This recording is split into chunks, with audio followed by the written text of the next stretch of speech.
Hello? Welcome to Night, where the dark speaks and true stories haunt.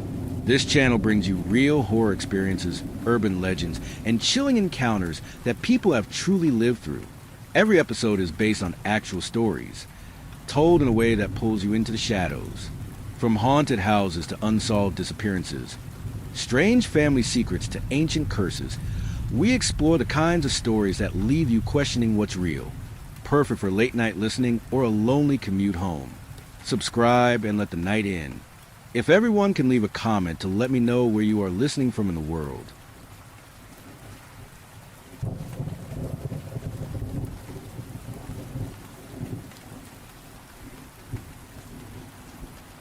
Story 1.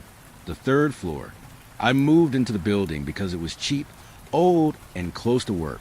It was one of those crumbling pre-war brick apartments with peeling wallpaper, yellow lights, and narrow hallways that always smelled faintly of dust and something else I couldn't name. My place was on the second floor.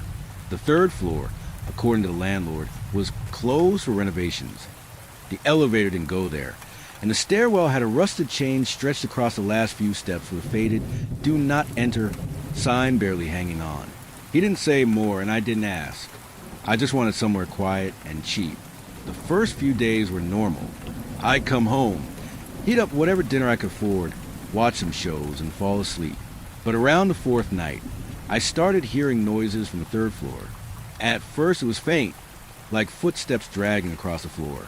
I told myself maybe someone was working up there late, or that the pipes were acting up, but then it became more distinct. Pacing, slow and heavy, sometimes tapping, not rhythmic like a machine, irregular, like fingers on wood. Then I started hearing breathing, not through the walls, not from above, but close, like someone just behind my door at night, quietly exhaling through their nose. I asked the landlord again about the third floor. He looked at me for a long second, then said, "No one should be up there, no workers. If you hear something, ignore it, and don't go looking." That night, I left a glass of water by my bed and fell asleep with headphones on. I woke up at 2:11 a.m. exactly. My room was cold. The headphones were off, placed neatly on the table beside me. The water glass was empty. I don't mean spilled. I mean bone dry like it hadn't been filled in weeks. I sat up in the dark and just stared at my door, heart pounding in my chest, not moving for hours. A few nights later, the noises started again, but this time, I could hear something being dragged. Not furniture. Something heavier and softer, like fabric. Then whispering. I couldn't make out the words, but it was coming from above. I couldn't help it. Curiosity took over. I went to the stairwell, stepped over the chain, and slowly made my way up to the third floor. Every step creaked like it was crying out to be noticed. When I reached the top, the hallway was pitch black. My flashlight barely pierced it. The walls were torn, paint peeled in thick sheets.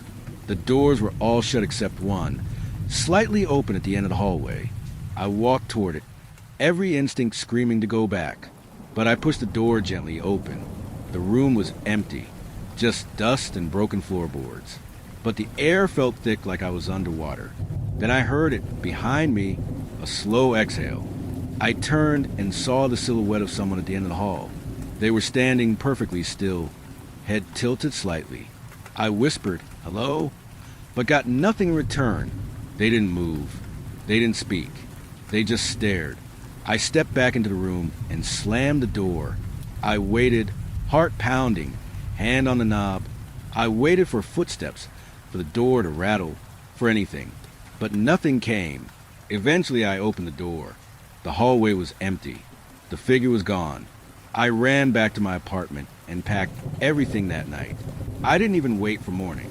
I left the key on the kitchen counter and walked out. I didn't tell the landlord. I didn't tell anyone. A week later, I looked up the building online. No news articles. No history. Nothing about it. But on a deep forum post, buried among ghost stories and urban legends, someone mentioned it by name. They said no one had lived on the third floor in over 30 years. Not since the tenant who lived there stopped leaving his apartment, and people started hearing him breathe through their doors. Story 2.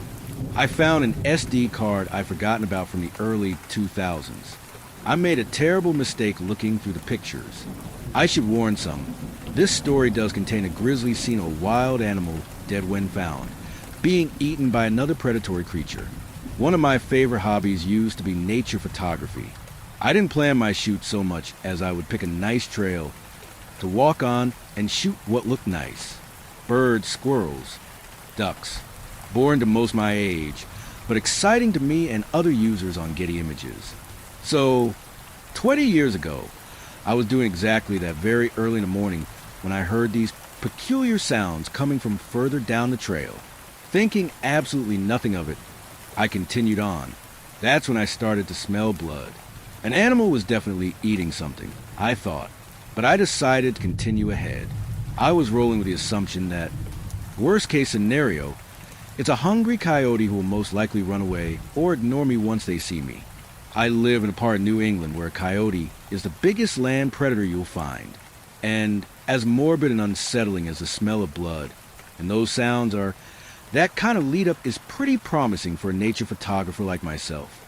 But when I saw what was at the end of the rainbow, it was in fact a coyote. A few yards ahead, just off the trail side, it was dead. Crouched over it was this ugly, freakish, hairless thing. My childhood monsters looked like Muppets compared to this thing. This thing looked like a person, but only halfway. It had 2 arms, 2 legs, a torso and a chest.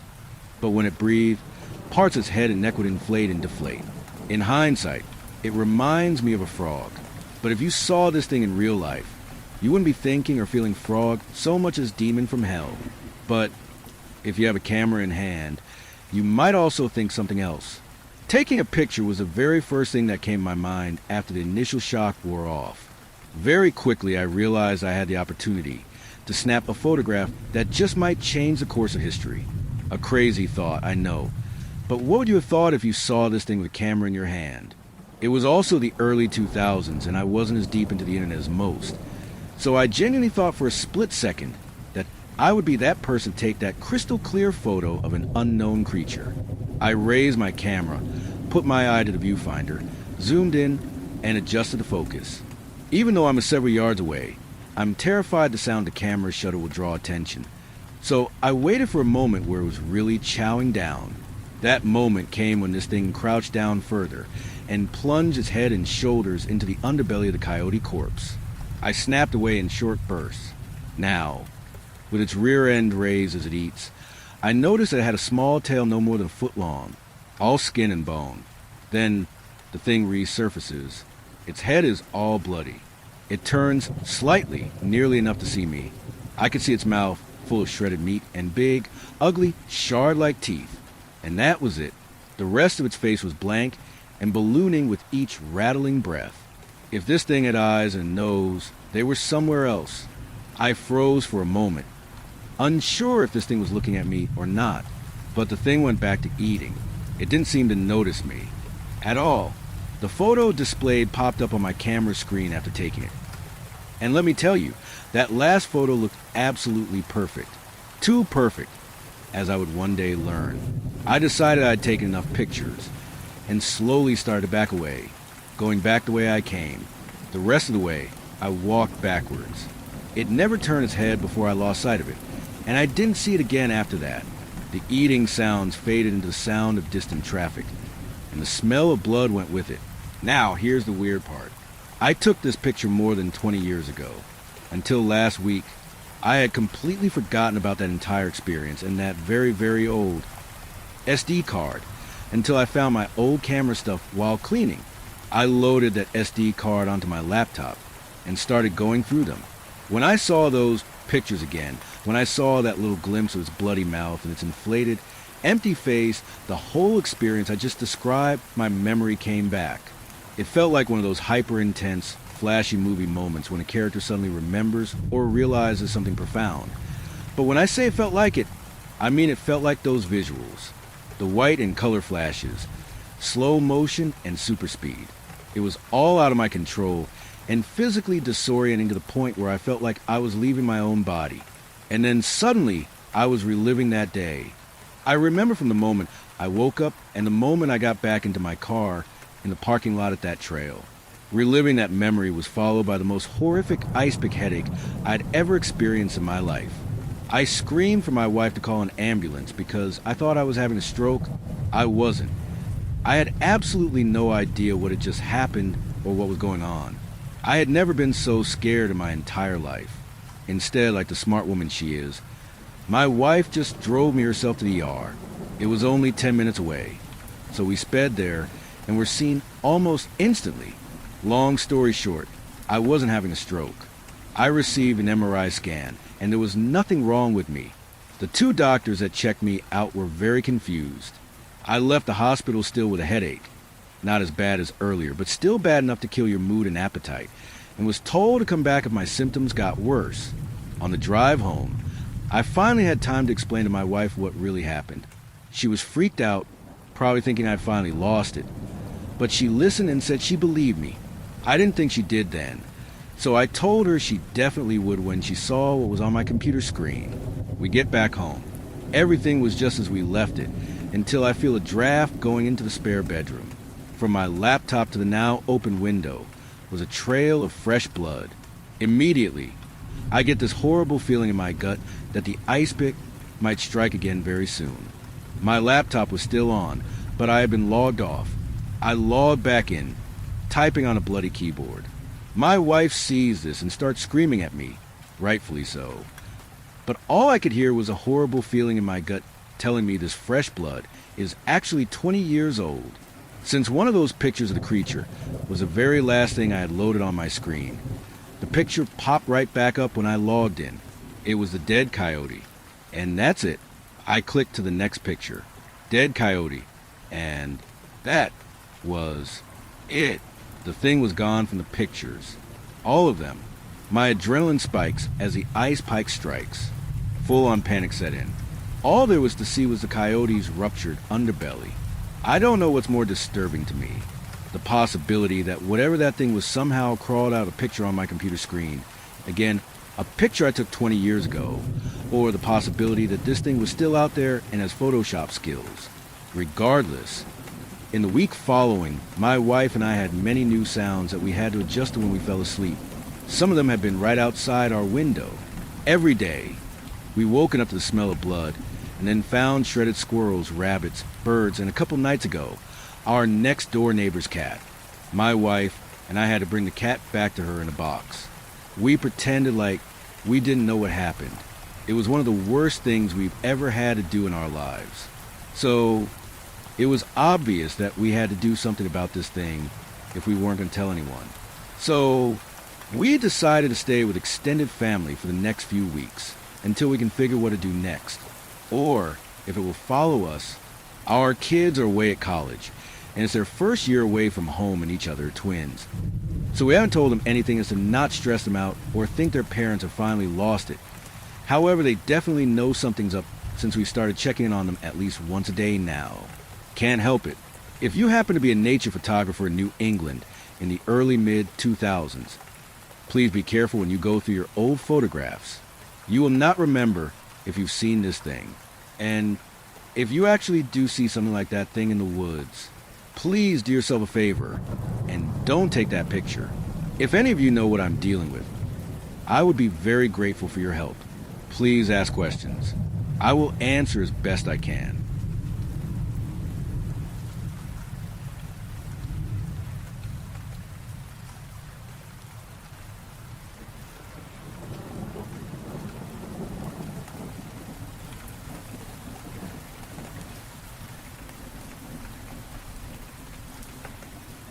Story 3.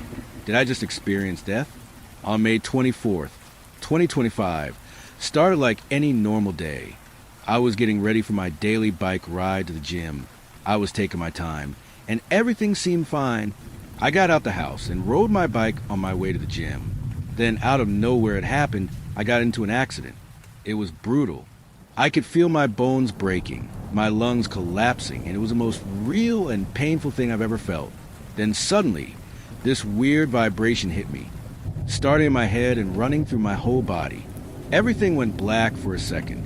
That's when I collapsed on the road, halfway underneath the car that wrecked me. When I came to consciousness, I wasn't underneath the car anymore. I was standing on the side of the road while holding my bike on my side, seeing the aftermath of the car wreck. I saw someone lying there in a wreck, bloody, covered in glass, not moving. It didn't feel real. I stumbled over to a window of a store to check myself out, and I looked fine.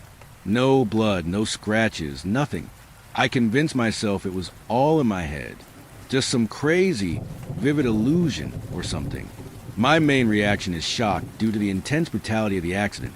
Blood all over the place and people screaming, shouting for help and recording on their phones. But then I noticed the crash scene, my bike, my backpack, all my gym stuff scattered everywhere. It was my stuff, but duplicated? But I was holding them, too. Was this some kind of glitch in reality? I didn't know what else to do. I felt numb. So I just kept riding. I kept pedaling like a machine, like I was running away from whatever just happened. After what happened, I decided to call it a day and head back on my way to the house. It bothers me how that freak accident happened. And at this point in time, I was thinking that could have been me if I wasn't careful, or maybe it was me. I was very confused and uneasy during this time. The day went by as usual, but when I got home, the house was empty. It was around 11:20 a.m., and I figured Mom was just out buying something for lunch. No big deal. I killed time by playing games on my computer and scrolling through social media apps, but by 7 p.m., she still wasn't back. That's when I started getting worried.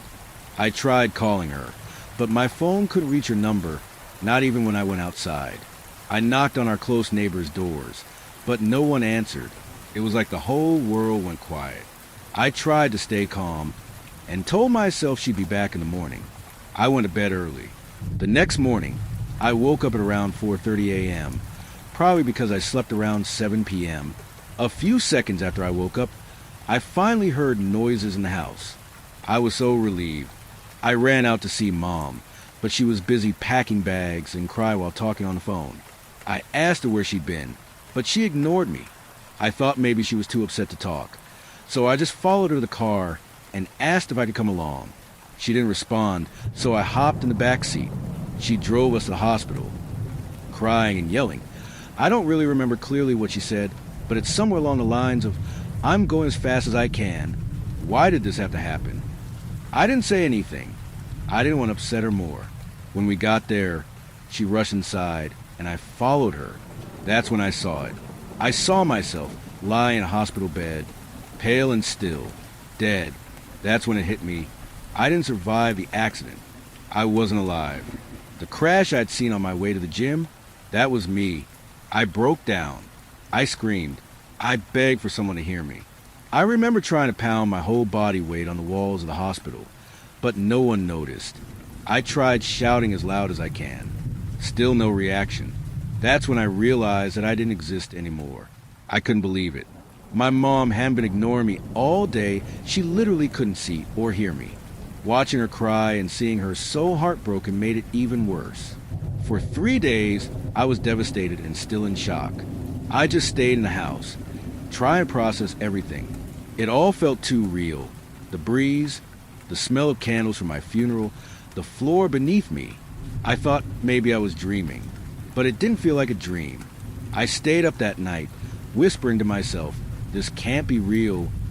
Every minute felt like eternity. I wandered from room to room in my house, and feeling strange on what happened. Then, on the third day, May 27, 2025, things got even weirder. This orb thing came out of nowhere. I swear I wasn't hallucinating or seeing things. It scared me so much, and it was a horrifying sight. It was surrounded by a golden aura, almost like flames, but weightless. And it has a bunch of many other small, shapeless things floating around it. And it had no mouth, but somehow spoke. It kept whispering, "Do not fear," over and over. I was frozen in fear, and even if I wanted to move, I can't. It got closer and closer, and then some warm hands picked me up and started carrying me into the sky. For a second, I thought I was being taken to heaven or something, but we stopped and everything changed. The warmth turned cold, and the orb's tone became angry. It was as if I'd failed some unspoken test.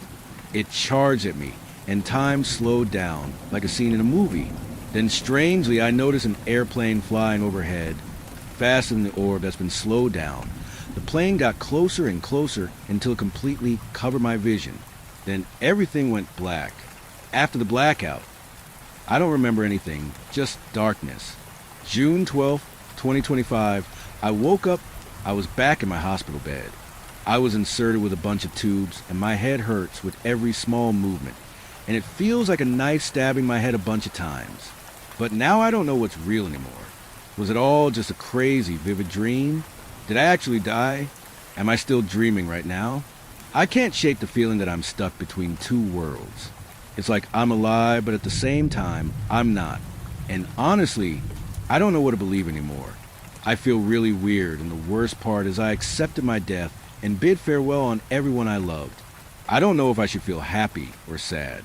It's June 20th, 2025 now, and I still can't comprehend what had happened to me. I'm still very anxious about the orb that followed me as if it will show up again. I'm currently staying in the hospital being treated and slowly recovering. My mom and I are doing better, but I'm still feeling uneasy about that orb I dreamt about. Note, I was reportedly rushed to the hospital while unconscious on May 24th, 2025, and woke up around 2 p.m. on June 12th, 2025.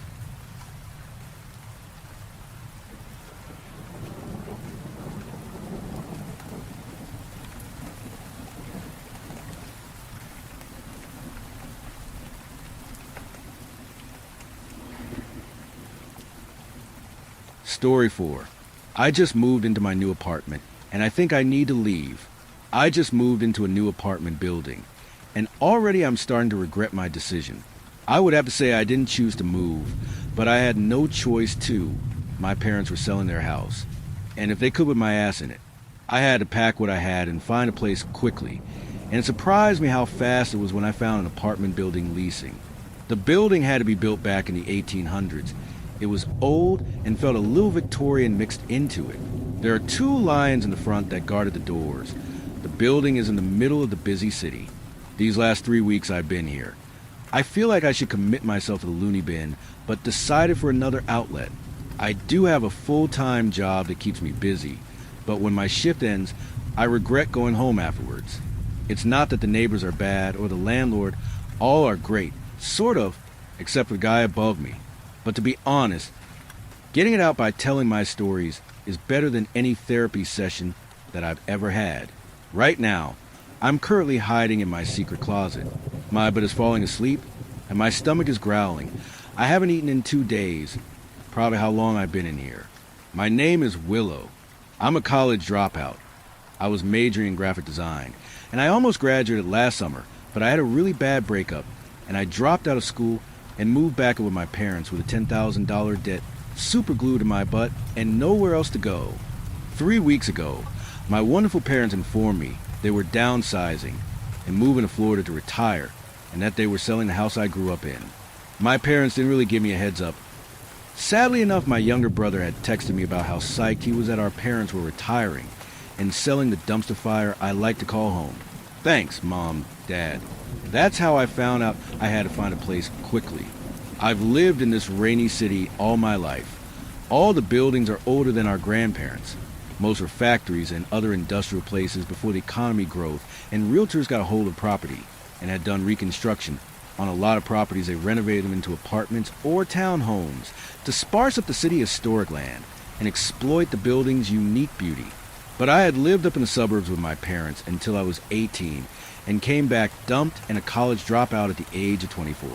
Everyone you meet on the street is either trying to sell you the latest drug or get you to join a cult down in their mom's basement. I usually tend to stay myself.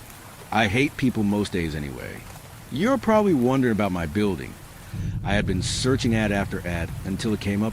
It seemed perfect. The rent was in my range. I thought it had to be too good to be true, but I put in an application for it, and the next thing I knew I got a tour of my new apartment and paid the rent and deposit in the same day. It's a comfy 1-bedroom apartment with everything I ever wanted, including the utilities in the rent. Things seemed to be okay, that is, until every night I could hear it.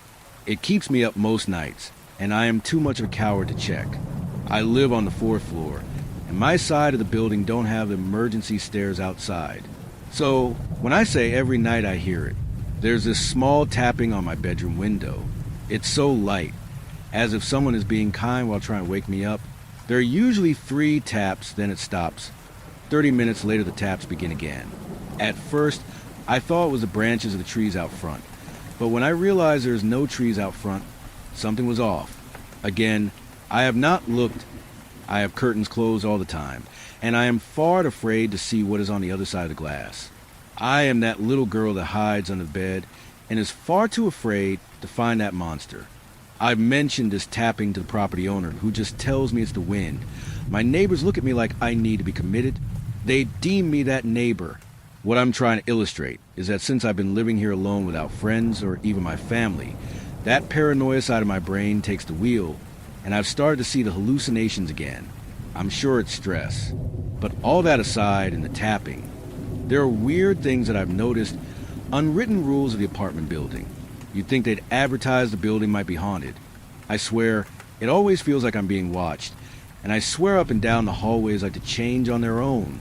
Like, for example, last week some asshole kid had pushed all the buttons on the elevator before getting off at the lobby with his mom. He stuck his tongue out at me, then his birdie, as they made their way out the door. I didn't say everyone was friendly. Usually the janitor/maintenance guy could fix this issue, but he was nowhere around, and I really didn't want to wait in the lobby for another elevator. Besides a manager, the front desk really creeps me out. I took my chances. Okay, for those who don't know, the janitor/maintenance guy, Robert or Robbie, warns all new tenants to never ride the elevator up or down when all buttons are pushed. In his words, exactly, it will transport you to the netherworld, and there is literally no way out other than being eaten by some time monster. I wasn't listening to the last part when he warned me, so I shrugged and stood in the middle of the elevator, and as per usual, the doors open at each floor, that is until it got to my floor. I noticed something different. The hallway was a different color. My hallway is a puke green. This one was red. I looked at the buttons, and sure enough, it said I was on the right floor. I just had a bad feeling, so I pushed the closed door button. Then the elevator climbed to each floor. Each floor got weirder. The floor started to look dank, dirty, abandoned. Torn wallpaper and carpet that looked like it aged and torn, as if it had been uninhabited for years. At one point when the doors opened to the 13th floor, which I know there was one, I swear I heard a woman screaming for help. But I kept my feet planted in that elevator. I was in nope territory, thinking that Robbie was right after all. But when the elevator hit the top floor on the 15th floor, the elevator didn't move, it stayed put. Slowly I stuck my head out. The floor looked normal-ish. The floor was green and smelt like moldy feet, and weed in the mix. It was giving me a headache. But that wasn't what scared me, until I saw it. A huge black furry monster at the end of the hallway. It looked more like someone had made a huge Furby. For those who don't know what that was, I envy you. Its human-like eyes glowered at me as it snarled. Its body was less plump like a Furby, but was muscular and wielding an axe. It started to run down the hall towards the elevator. I tried pushing the elevator button to close the doors, but it refused to close the damn door. I pushed it again and again, panic settling in. Randomly, I pushed all the buttons, and just as the Furby monster got to the elevator doors, swinging its axe, the elevator doors closed, and I started to descend. I heard its howling anger from above, and I had never felt so relieved in my entire life for elevator buttons. Another time, just this last Wednesday, 6 people ended up in a hospital. They had all been found at the end of the staircase that leads up to the floors. The police say that the stairs are unsafe, and that these people are tripping on possible loose floorboards. I know for a fact that isn't the case. Sure, the staircase is a bit of an eyesore. I believe it's the original design of this building, and I've climbed those stairs when I'm not in the mood to play What If for the elevator. But I actually saw it happen. The stairs itself looked like they were breathing. They were pulsing, and one of the neighbors apparently didn't see it and started to descend. And suddenly I heard a groaning noise, and all the stairs pulled inward, and the stairs became an instant slide. The woman stumbled back and slid down and slammed hard on the lobby floor. The floors are made of that fake marble crap. But first, and she screamed in agonizing pain. Then the stairs all went back to normal. Robbie and the front desk manager came running to us, looking at me expectantly.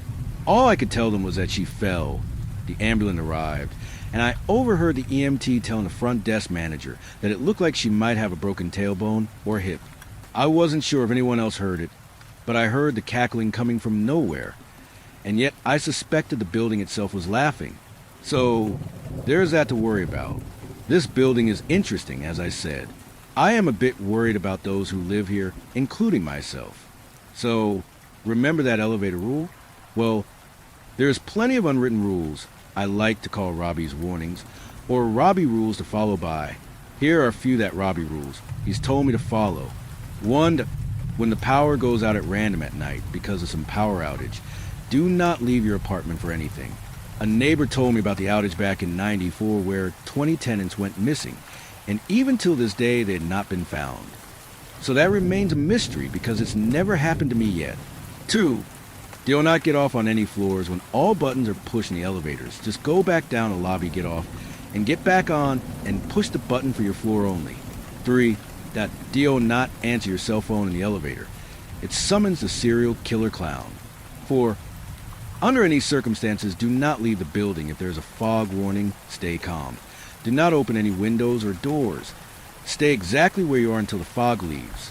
Again, I had never been in that situation, but the same neighbor told me in 2011 some idiots opened the front doors, and everyone in the lobby was found dead under mysterious circumstances.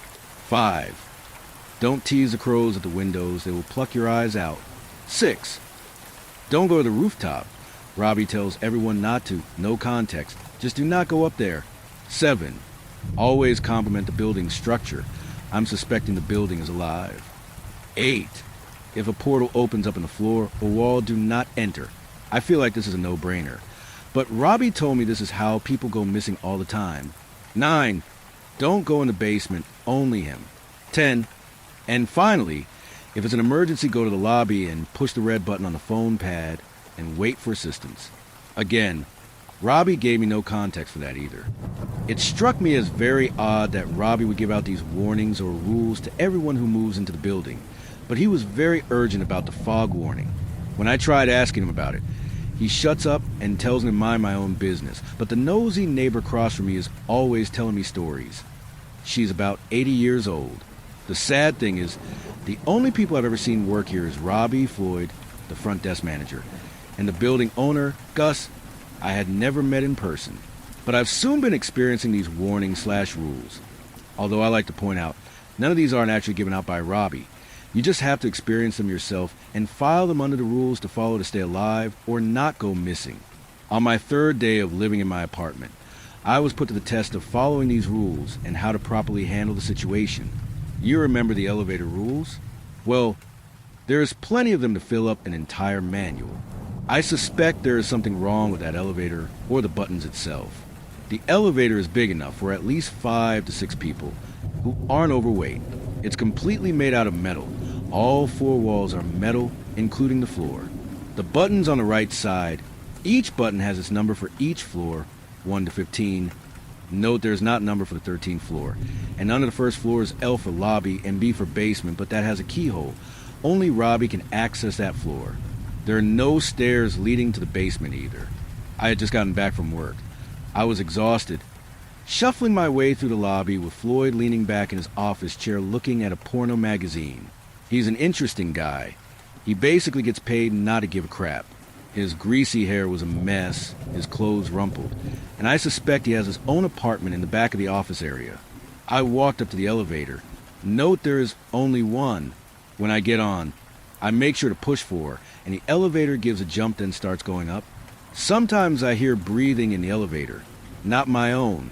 I kept my eyes on the floor to make sure whatever else in there knows I'm not curious. As soon as the ding clanked out, it sounded like it always was dying. The moment the doors opened, my cell phone rang. Now I didn't think much of this when I answered my phone as I was getting off the elevator. Hello? There was no answer but static on the end. The call was cut short, and I was left standing in the doorway when the elevator screeched to let me know I needed to either get back on the elevator or keep moving forward. I did so. I stood in the hallway. I had a bad feeling. Something twisted in my gut. Something didn't feel right. When I turned, everything seemed normal, and yet it somehow fell off. I made my way down the hall to my apartment. For 13, I am not as superstitious as some people. But 13 wasn't unlucky for me. Using my key to open my door, and the moment I walked into my apartment, I had a bad feeling. It fell off. That was when I heard it, a high-pitched giggling sound. I could almost feel the building quaking when someone was walking outside in the halls. With each step it took, it felt like it was getting closer and closer. Then a scrapping sound, as if something metal was being dragged along the walls. I dropped all my belongings and turned to the peephole at my door. I watched the hall from where I stood, pleading I was not hallucinating what was happening. Then I saw the shadow getting closer and closer, pleading that it wasn't it, until it stopped right by my door, and I knew I was in deep shit. It was a 7 or so foot tall clown in a navy blue jumpsuit. The clown's makeup was of an old makeup style. The face was painted on. It was a happy clown face, but the eyes that searched the halls and came to look at my door, the gleam in its eyes. The clown was dragging an axe on the floor. The wooden handle was covered in blood. The blade was sharpened and also covered in said blood. It raised its axe as it turned towards my door. I backed up slowly as it started hacking at my door. I screamed. I grabbed my purse and ran through my apartment, not sure where to go. So I ran to my bedroom to the window. I know logically there's no fire escape there, but when I got to the window, I couldn't for some ungodly reason couldn't open it. It wouldn't open. I heard the front door crashing, and the clown high giggles as it walked to my apartment very calmly. I looked under my bed and thought better of it. I had become the main character in a horror movie. Fuck. I scanned my entire room, looking for a place to hide out. That's when I found a light coming from a line just behind my end table. I ran my hand along the line and realized there was a secret room in my apartment. Suddenly the idea formed in my head. His footsteps were getting closer and closer to my closed bedroom door. I ran to my desk and pushed my desk chair in front of my bedroom door and locked myself inside and ran back to the secret line in my wall and hurriedly pushed my end table to the side, pushing on the false wall as hard as I can. The thump of my bedroom door rattled. The giggles sounded frustrated as it slammed its body into my bedroom door, my breathing ragged in a scream that stuck in my throat. I finally unstuck the false wall and stumbled into a closet. It was a walk-in closet full of someone else's clothes and shoes. Hurriedly, I pushed the end table back to where it was, and I jumped back into the secret closet and shut the door so, quietly, I heard my bedroom door crashing open. I slowly hid into a small space behind the left side of the clothes, hanging, and waited. I hurriedly pulled my cell phone out and silenced it, and thank God I did. The phone flashed, an unknown number was calling me, and I suspected it was a clown. I kept as quiet as I possibly could. My eyes were fixed downward, and I kept myself as quiet as possible. This was insane, and I knew it. But I had so many questions. Why did I have a secret closet in my bedroom with someone else's belongings? Why no one mentioned it to me? I could hear his feet, hear him searching through my entire room, hearing crashing sounds, things being flipped, even the window glass shattering. Then my phone lit up, and when I recognized the number, Gus's name was flashing on the screen. I kept my eyes on the door as I answered quietly so the clown couldn't hear me. Hello? Willow. Gus's voice sounded muddled as if I was getting bad reception. He sounded worried. You need to get to the elevator. Well, there's a problem with that. You see, I know. You need to run for the elevator right now. He hung up the phone before I had any chance to respond back. I got up from my hiding spot in the secret closet and slowly opened the door crack. There was no clown in sight, but my room looked bad. My bed upturned, my desk chopped to death. My room looked badly tossed. Even my bedroom window as smashed into bits. Slowly I crawled out of the closet and went to my broken door and pushed a hole in it, slowly tiptoeing through the hallway towards the living room. My entire apartment was tossed, and everything was broken. I didn't wait around to see if the killer clown was coming back or hiding in some shadowed area. I darted for the front door.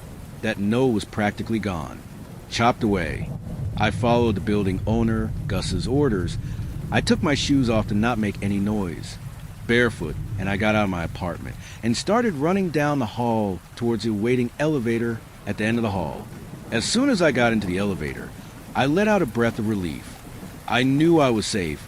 There was something dangerous about this elevator, and yet comforting to know I was here, and the killer clown couldn't get to me. However, as I turned around as soon as I made it into the elevator, the clown was at the end of the hall, watching me. It tipped its head. I could see the confusion in its eyes, as if it couldn't believe I've outsmarted it. The whole front of its navy jumpsuit was covered in blood.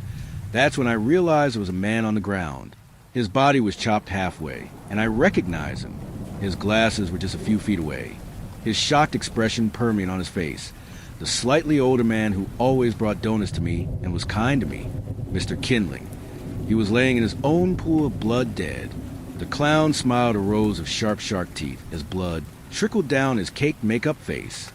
I felt grief hit me, but I pushed the L button and the doors closed, and I leaned against the wall and slid down to sitting position and felt everything I had gone through was just a nightmare, and yet I wasn't waking up from it.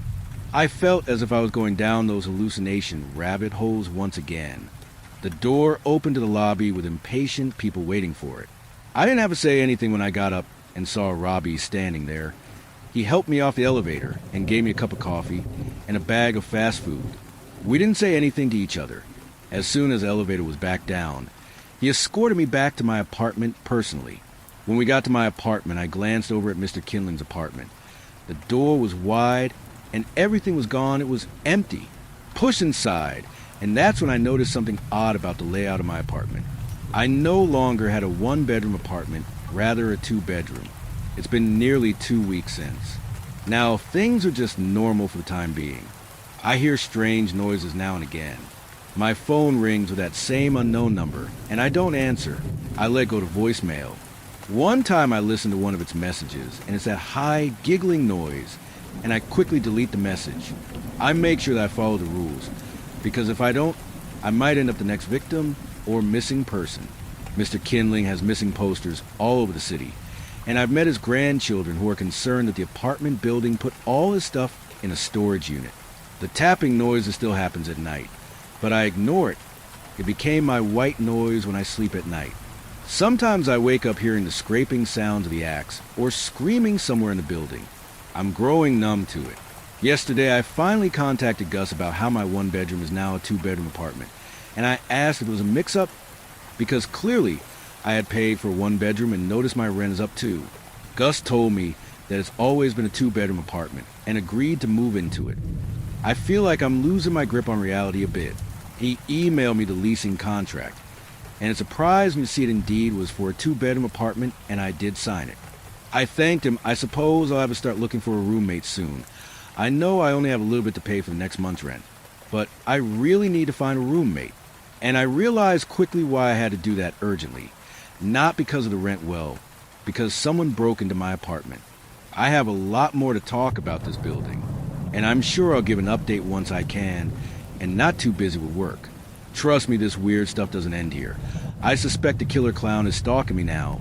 Gus is hiding something, and I found my copy of the lease, and it only says I signed for a one-bedroom apartment.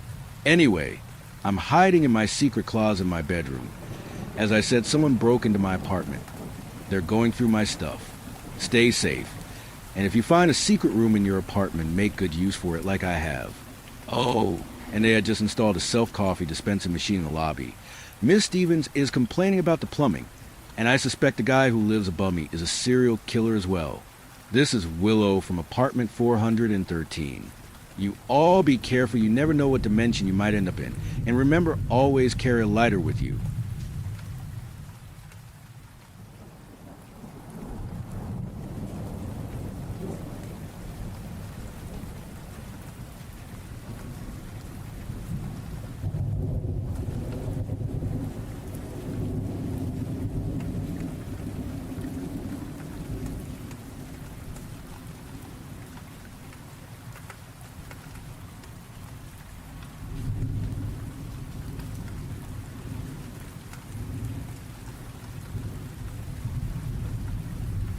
Story 5. What grows in the forest? We were supposed to be looking for a missing girl. Her name was Quincy, 14 years old. She wandered away from a campsite to try and find a phone signal, and she never came back. That was 2 days before they called for volunteers. Now I didn't know her, and I didn't know her parents, but I showed up anyway. Around here, that's what you do. When a kid goes missing, you help. They assigned me to a grid section past the old fire break. I was paired with a buddy of mine, Joel, a retired firefighter with a permanent squint, and a voice that sounded like it came through gravel. And there was Owen, this kid I didn't really know, early 20s. Quiet but polite. The search was slow, just woods, quiet and unremarkable at first. But after a while, the silence started feeling heavy. There weren't any birds nor bugs, even, just the sound of our boots cracking old twigs. Nothing else. That's when we found this grove. At first, I thought the trees were just unusually pale birch. Tall, thin trunks. But when we got closer, I stopped walking. Something about them didn't feel right. It wasn't like any bark I'd seen before. It wasn't rough at all.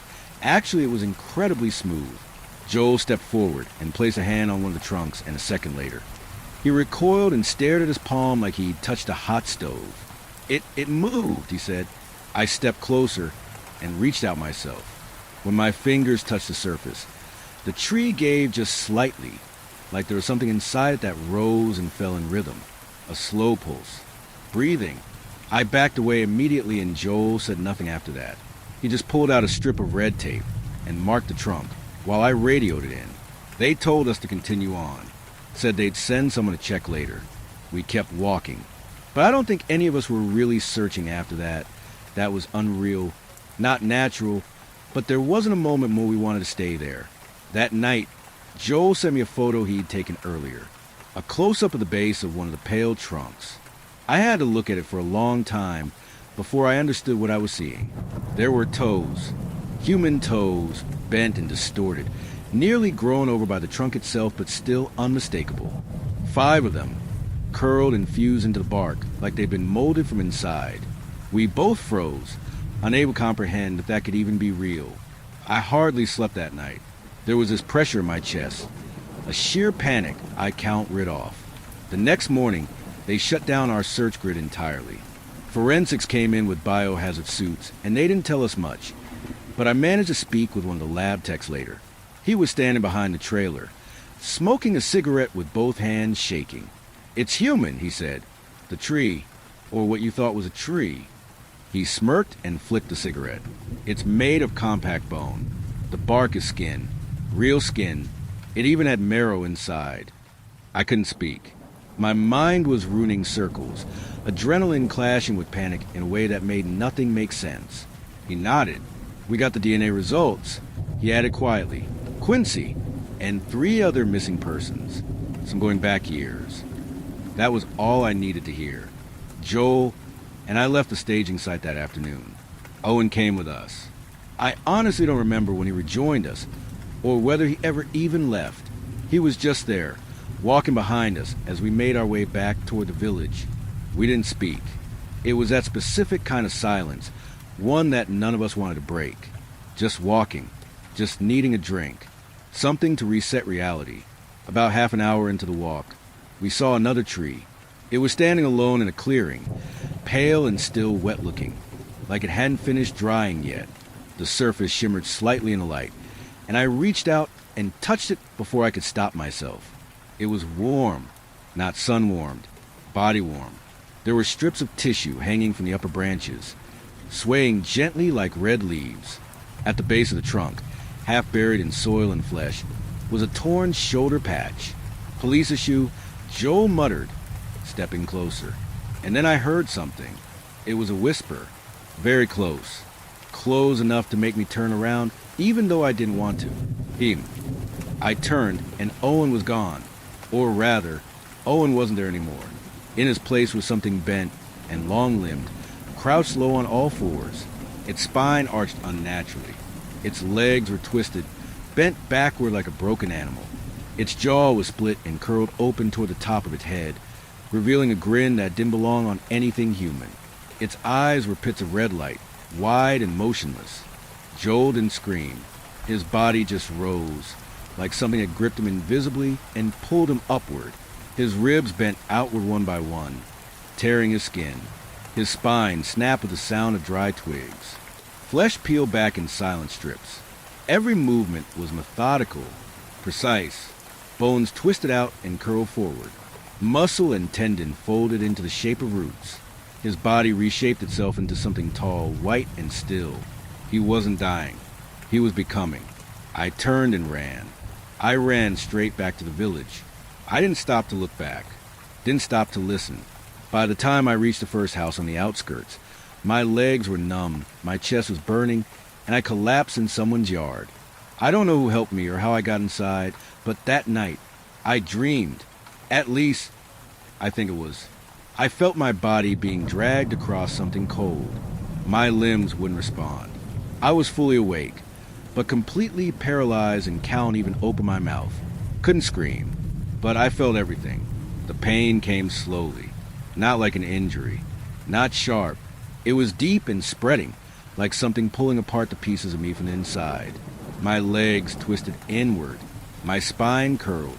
My chest began to open. I remember the sound of each bone cracking one by one. I remember the warmth of the ground swallowing my back, and the pressure roots slipping over my skin like fingers. And then, I woke up. I was on the floor next to bed, drenched in sweat. My arms ached. My ribs felt sore, like I'd been curled into myself for hours. It was the most vivid dream I've ever had. One I knew would haunt me for the rest of my life. Joel, I whispered to no one. I told myself it was stress, a night terror. My brain trying to make sense of what I'd seen. Kenneth, the old man who owned the house, came to check on me, said he'd heard me shouting. I guess he was the one who'd helped me in. I didn't know him well, but at that point, any face felt like a lifeline. I asked if I could call the police. I needed to know what happened to Joel. They said they found more trees, and yes, one of them matched his DNA. Then I asked about Owen. There was a pause on the line, and the voice asked me to repeat the name. I did. The quiet kid, the third one assigned to our group. Another pause. We didn't send you out in threes, the woman said. You were paired with Joel. All teams were in pairs. She asked if I was feeling okay. Said I'd been reported missing. Said Joel was last seen with me. Asked if I could tell them where I was. I was confused. How long was I out? And I hung up. I walked downstairs slowly, my knees shaky one step at a time, barely able to walk, like my limbs were limp, like I can't fully control them. My mind was racing. My stomach felt hollow. And then I saw it. Kenneth was floating in the middle of the living room, his limbs twitching, bending. Bones cracked. Flesh tore open. He collapsed backward into floorboards as something burrowed through him, reshaping him from the inside out. He didn't scream. He just wept quietly. And then something whispered again, right beside me. Eam. I turned. The creature was back. Tall, long-jawed, covered in pale fur. Its eyes were deep, hollow red, fixated on me. I couldn't move. I couldn't speak. I could only feel the pain spreading again. Deep, familiar pain, like my limbs were being torn and rearranged. My chest tightened. My spine curled. I saw a blur through the tears, and all I could do was watch while my life was coming to an end. Then I saw the creature flickered, striking, morphing, changing. Its eyes were now human, on a human face, attached to a human shape, a shape I now recognize inside a mirror. My own.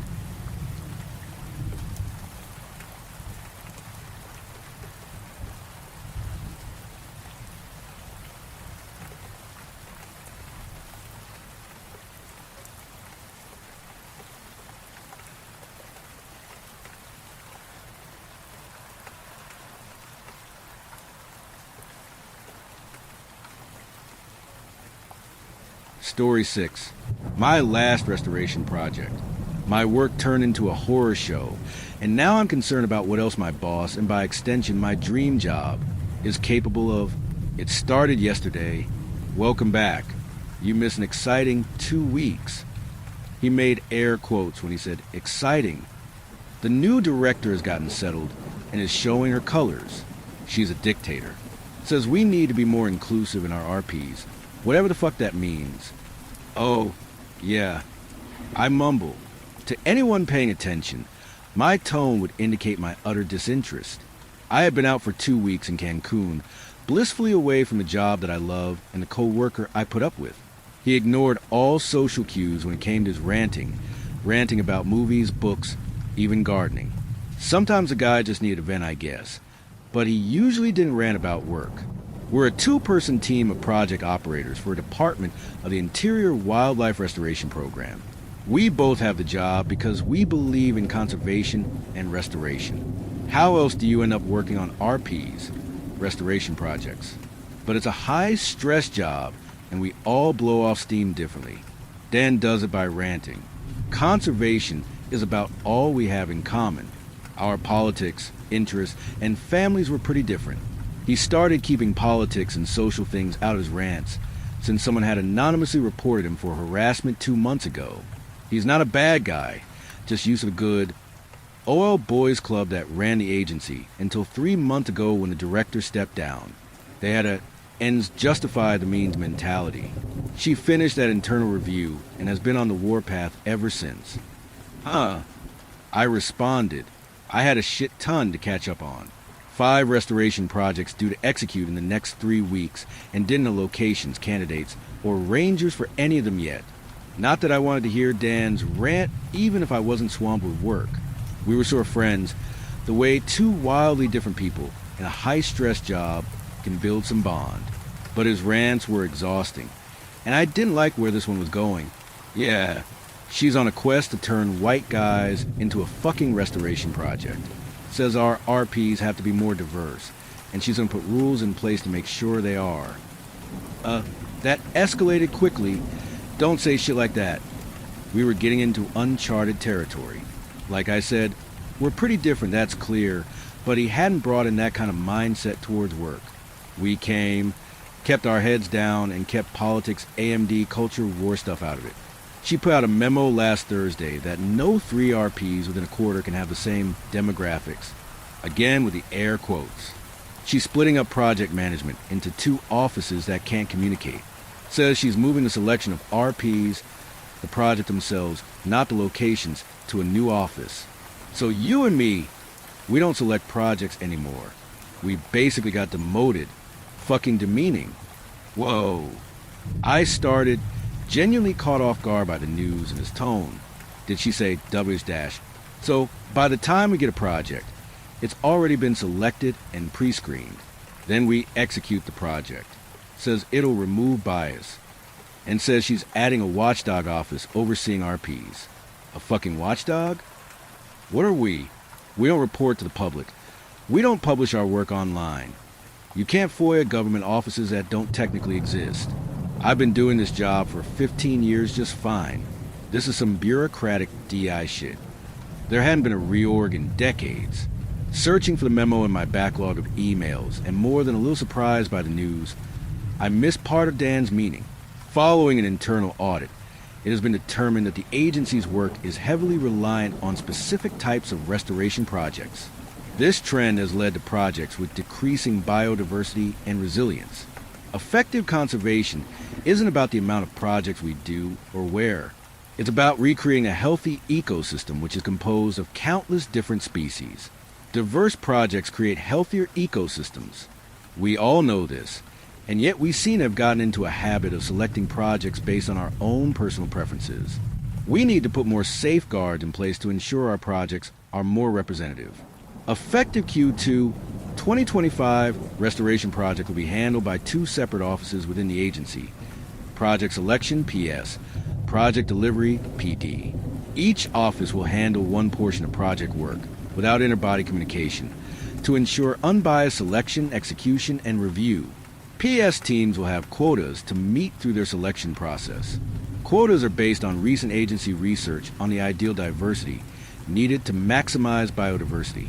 As recommended by the internal auditor, we are creating 2 project quality control, PQC, positions that will oversee all project selection and executions to ensure representation. Shit, that is some exciting news. I wasn't sure what to say. This was definitely a change, but not necessarily a bad one. I had only been with the agency for 3 years, but in that time I had definitely seen a pattern in what projects looked like and how effective they were.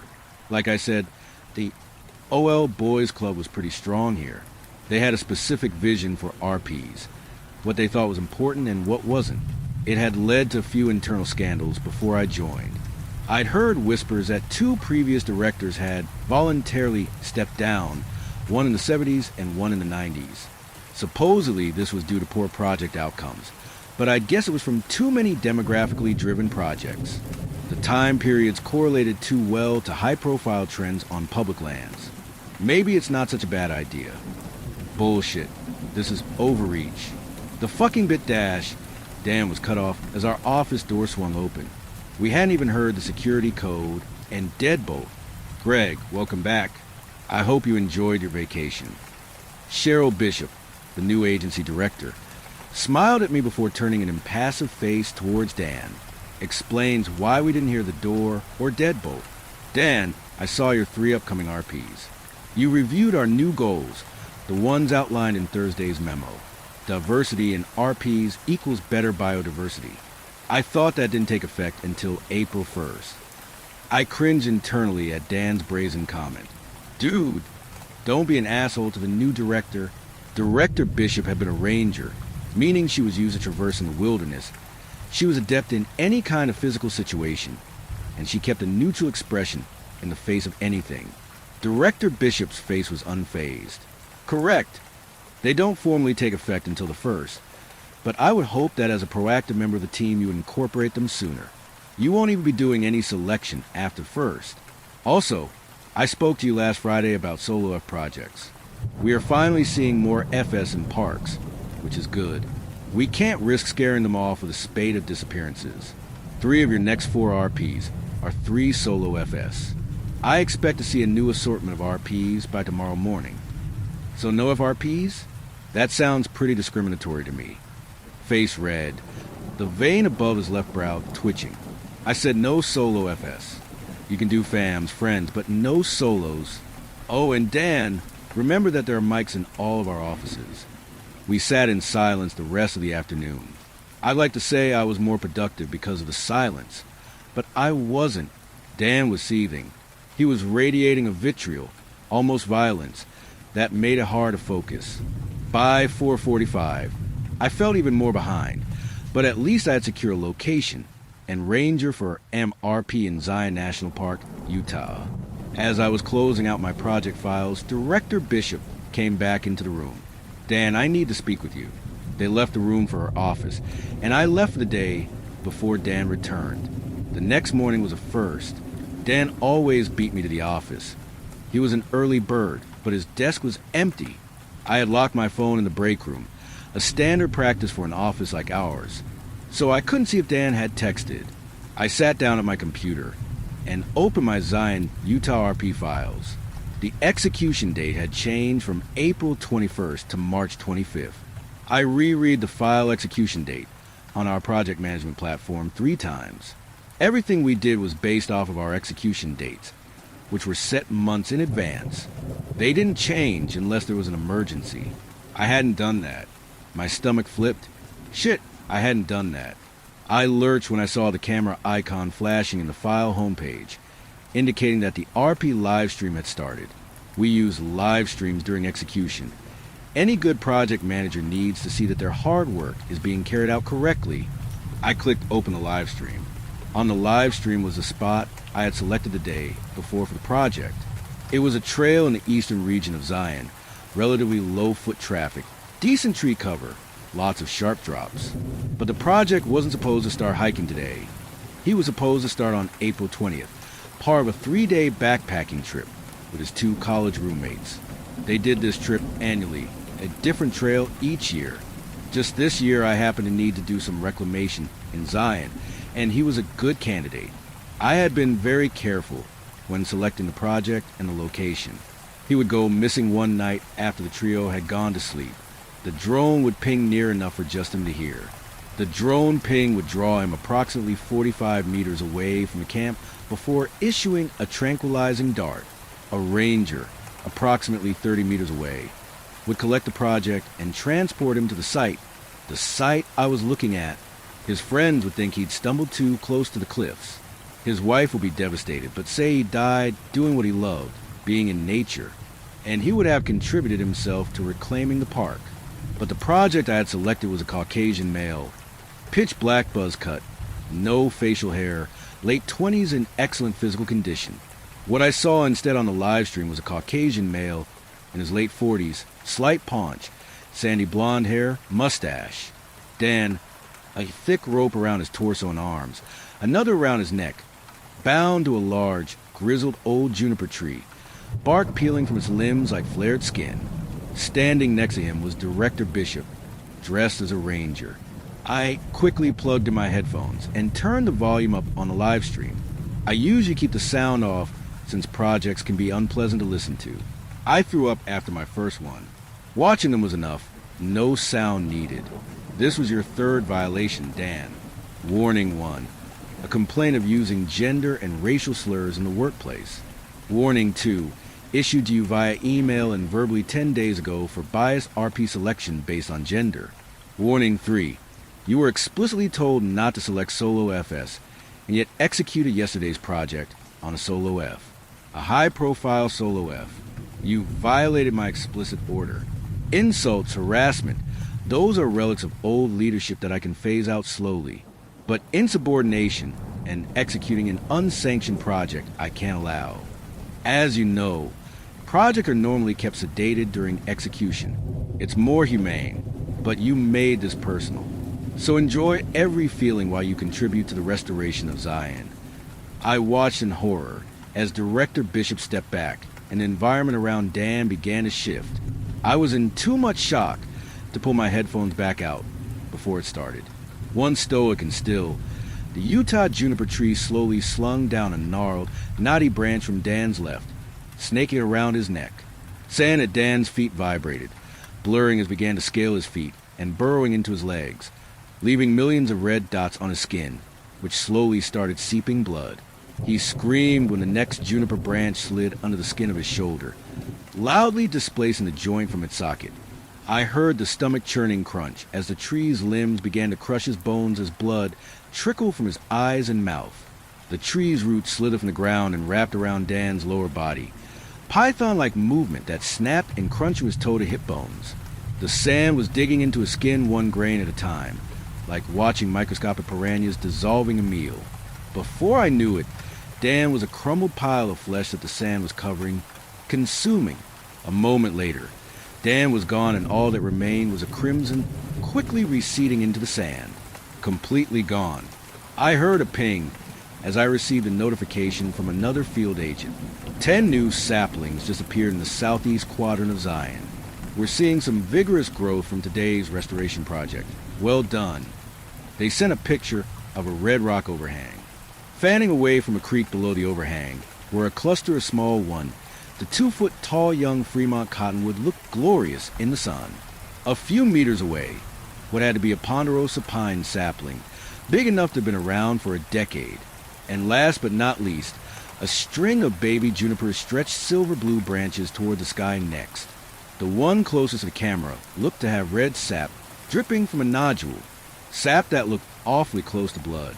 Director Bishop looked directly into the hidden camera icon had been watching from. She knows I saw this. I don't know what's going to happen to me. Someone has to know.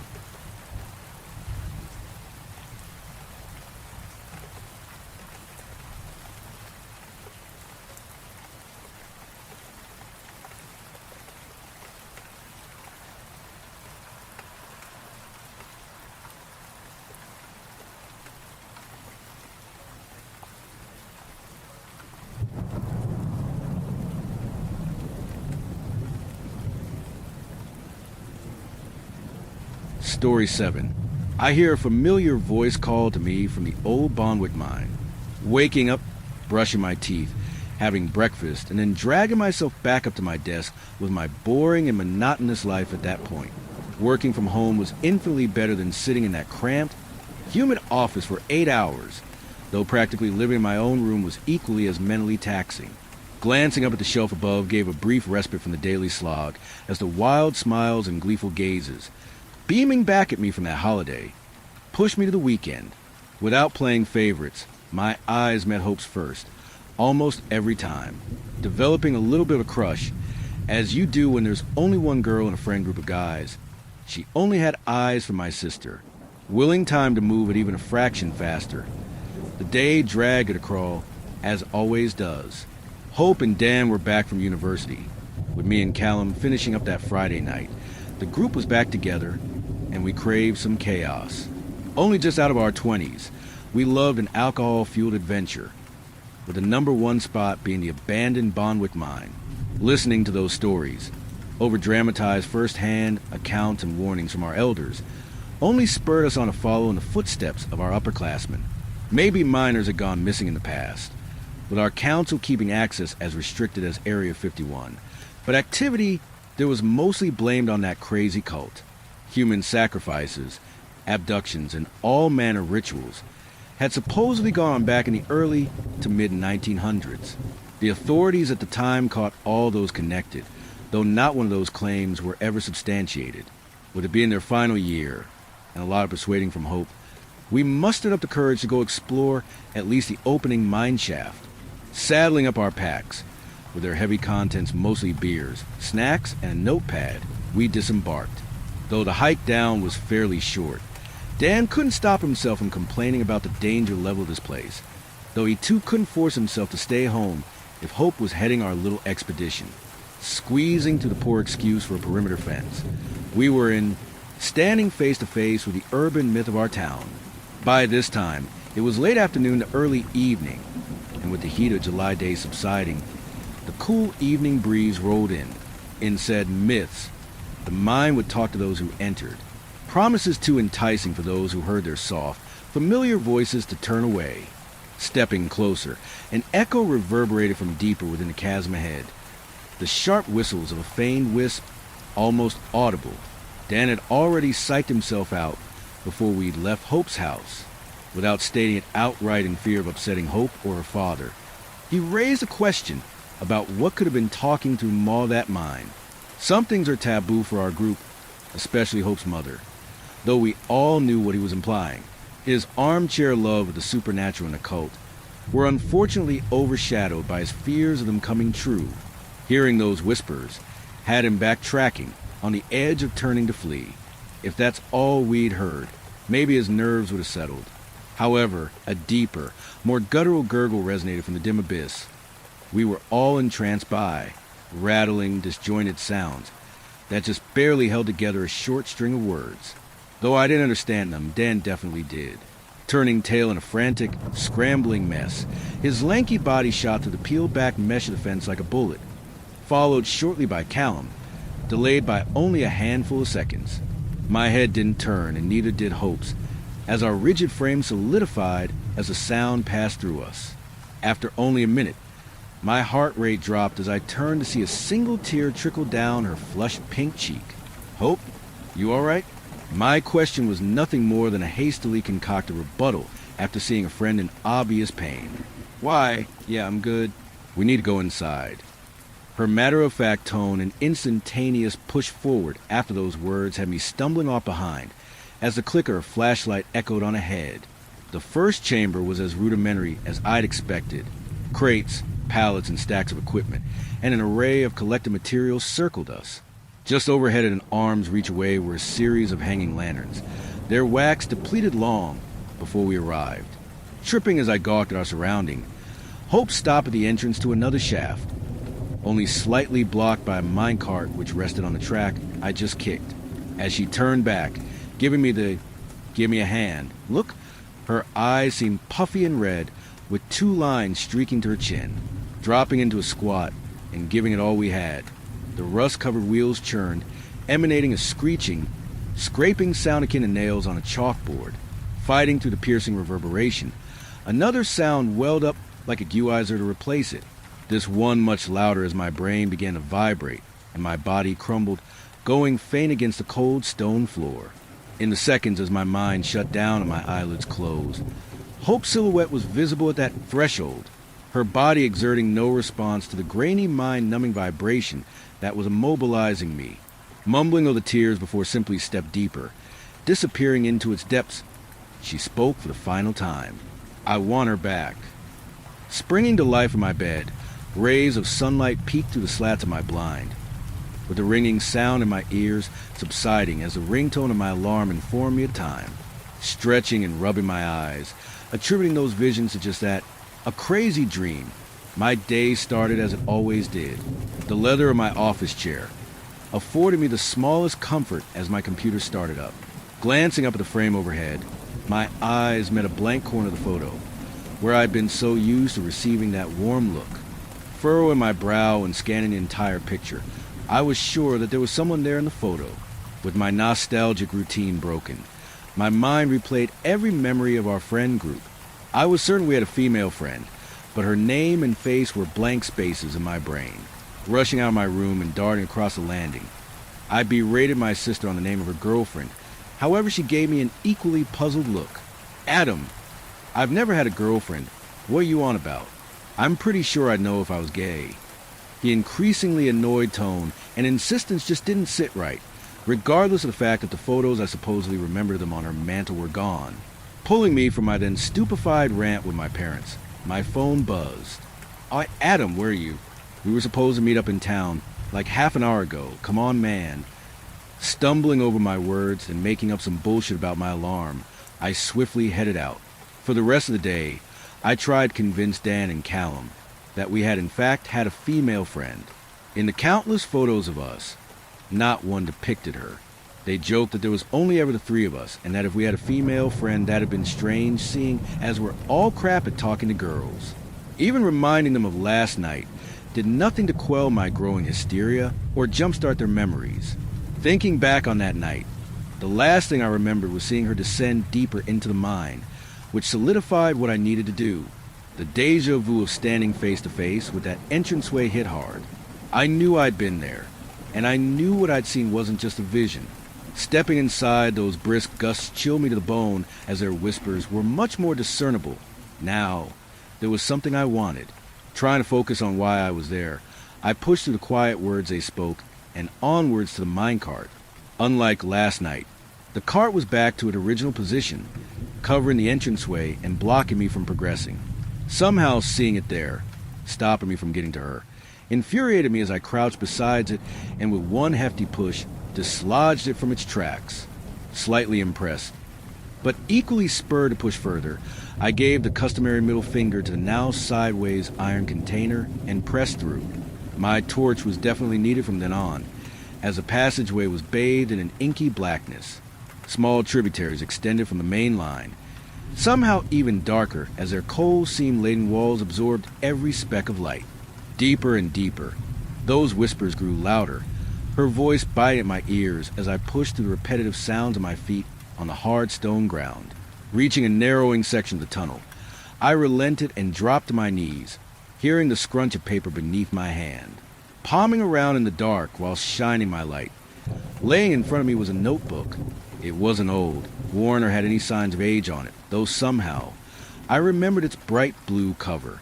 Grabbing it and using its still numerous pages as a cushion against the uneven ground, I pushed past cans and debris as I emerged in the second chamber, shining my light across its walls. More mine debris and a selection of tools lay slumped up against its base. Though unlike the rooms before, those stories we'd heard of as kids seemed more plausible. Plastered across each wall, the floor, and even to some extent the ceiling were a myriad of runic symbols, hex-like circles and inhuman ramblings in a language illegible to me. Maybe there had been a cult all those years ago, though something about the dying embers of a candle and stash of what seemed to be modern perishables indicated recent activity. Hoping against hope that this place wasn't still in use and that she hadn't met whoever was down here, I stepped up the splitting entranceways to the 3 passages on the back wall.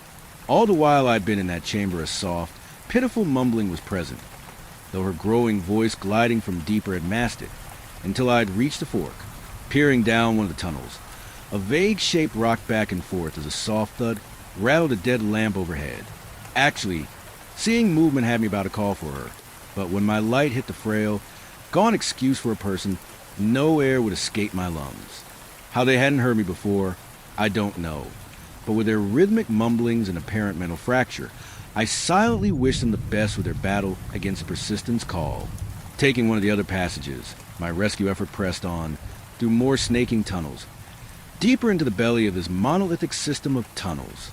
The justification for how deep I traveled dissipated as my mind played the slowly fading image of her on loop, backed by that continuous voice. Another figure dawdled ahead as it trudged at the speed of geological time. Passing it as my calling was infinitely stronger, my mind hardly even offered reason to inquire about them. The torch failed. Though I pushed on further, I know I'll meet her there at the end of the tunnel. She is waiting. A series of shapes litter the now narrowing mineral vein I stepped through, each in different stages of life, death, and decomposition. Those sights and smells, a footnote in my search. Her calls are louder, almost pushing those images of us out of my mind, though I know I'm close. Breaking from the never-ending darkness of that claustrophobic passage, my troglodytic eyes burn at the existence of candlelight flickering its majestic flame into the endless expanse ahead. Dragging myself up to the terminus of the abyss, many broken and drained forms filled the floor below, offerings to a boundless entity. For their salvation, I knew she was down there as I took the place of falling silhouette and crashed to my knees. She desperately wanted to get one more moment together, as I now craved. Her calls converging into a question as old as time, yet as new to me as the day. Hearing her ancient tongue, though I couldn't comprehend its effervescence, I responded. She'd known what I wanted from the moment. I entered her domain, accepted my pleas, and given me back what time had stolen. For a moment the picture came back into view. I remembered, and a tear drop connected with the cold stone below, emerging from primordial black. Her indescribable yet deeply familiar form radiated as I paid for the miracle she bestowed, energizing her and finally joining hope in her soothing maternal embrace.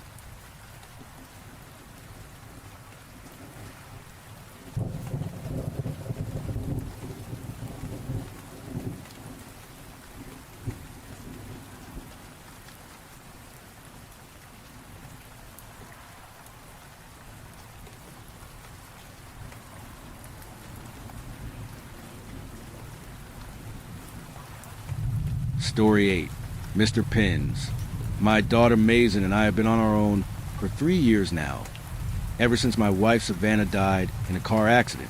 Mason was only 4 when it happened, and honestly, I wasn't sure how either of us would make it through.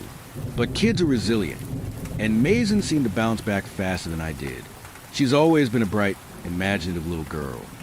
So when she started talking about her imaginary friend Mr. Pins about 6 months ago, I thought it was perfectly normal, maybe even healthy. I should probably mention that Mason has never shown any signs of behavioral problems or mental health issues. She's well-adjusted, gets good grades, has friends at school. Her teacher, Mrs. Starkey, always tells me what a delight Mason is to have in class. She's creative, loves to draw and tell stories, but she's also grounded and practical for a 7-year-old. That's why what's been happening lately is so completely out of character for her. It started innocently enough. Mason would tell me about playing with Mr. Pins in her room or in the backyard. She'd set an extra place at dinner for him, which I thought was adorable. She described him as a tall man who wore a dark suit with lots of pins all over it. Safety pins, hat pins, decorative pins. He likes to collect them, she explained matter-of-factly. He says everyone should have a collection. The first time I felt uneasy about Mr. Pins was about 4 months ago. I was tucking Mason into bed when she asked if Mr. Pins could sleep in my room instead of hers. Why is that, sweetheart? I asked, smoothing her hair back. He says he wants to watch you sleep, she said casually. He thinks you have interesting dreams. I felt uneasy, but I forced a smile. Well, how about Mr. Pins sleeps in the living room, all right? That way he can keep watch over the whole house. Mason considered this seriously, then nodded.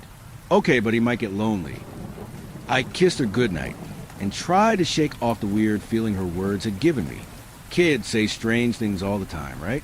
The incidents escalated slowly over the next few weeks. Mason started mentioning things that Mr. Pins had told her, things she couldn't possibly know. Like how our neighbor Mrs. Polk was going to get a new cat, which happened 3 days later.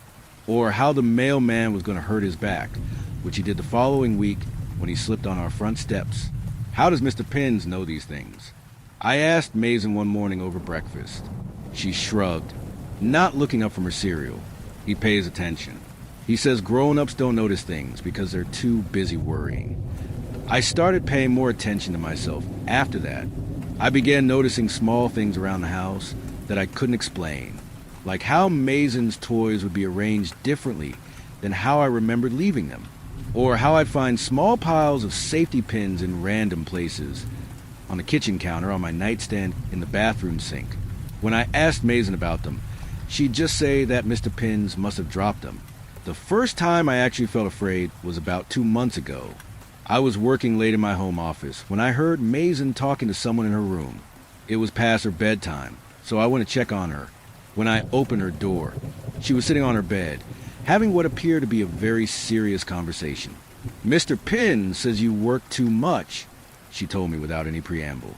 "He says you're making yourself sick with worry. Mason, honey, it's way past your bedtime. And Mr. Pins isn't real, remember? He's just pretend." She looked at me with an expression that was far too mature for her age. "He doesn't like it when people say he's not real, Daddy. It makes him sad." As I tucked her back into bed, I could have sworn I felt someone watching me from the corner of the room. The shadows seemed deeper there, more solid somehow. I found myself checking over my shoulder as I left her room. That's when the really strange things started happening. I began waking up with safety pins scattered on my pillow. Just a few at first, then more and more each morning. Mason insisted she had nothing to do with it, and I couldn't figure out how they were getting there. I started locking my bedroom door at night, but the pins kept appearing. Mason's teacher called me about 3 weeks ago, concerned about some drawings Mason had been making in art class. When I went to pick Mason up that day, Mrs. Starkey showed me a series of pictures Mason had drawn, all featuring a tall, dark figure covered in pins, standing next to various people. In each drawing, the people looked afraid. "She's been drawing the same figure for weeks now," Mrs. Starkey explained quietly while Mason gathered her things. When I asked her about it, she just says it's her friend Mr. Pins. "But David, these drawings, they're quite disturbing for a child her age." I looked at the pictures more closely. The figure Mason had drawn was unnaturally tall and thin, with what looked like hundreds of pins covering his entire body. But what made my blood run cold was that in each picture, Mr. Pins was standing next to a different person, and I recognized some of them. There was Mrs. Polk with her new cat, the mailman clutching his back, even Mrs. Starkey herself, though Mason had never mentioned Mr. Pins talking about her teacher. "Has Mason been talking about her imaginary friend with the other children?" I asked. Mrs. Starkey nodded, looking uncomfortable. "That's the other thing I wanted to discuss with you. Some of the other children have started mentioning Mr. Pins too. They say Mason introduced them to him during recess. A few parents have called asking about it because their kids have been having nightmares." That evening, I sat Mason down for a serious conversation about Mr. Pins.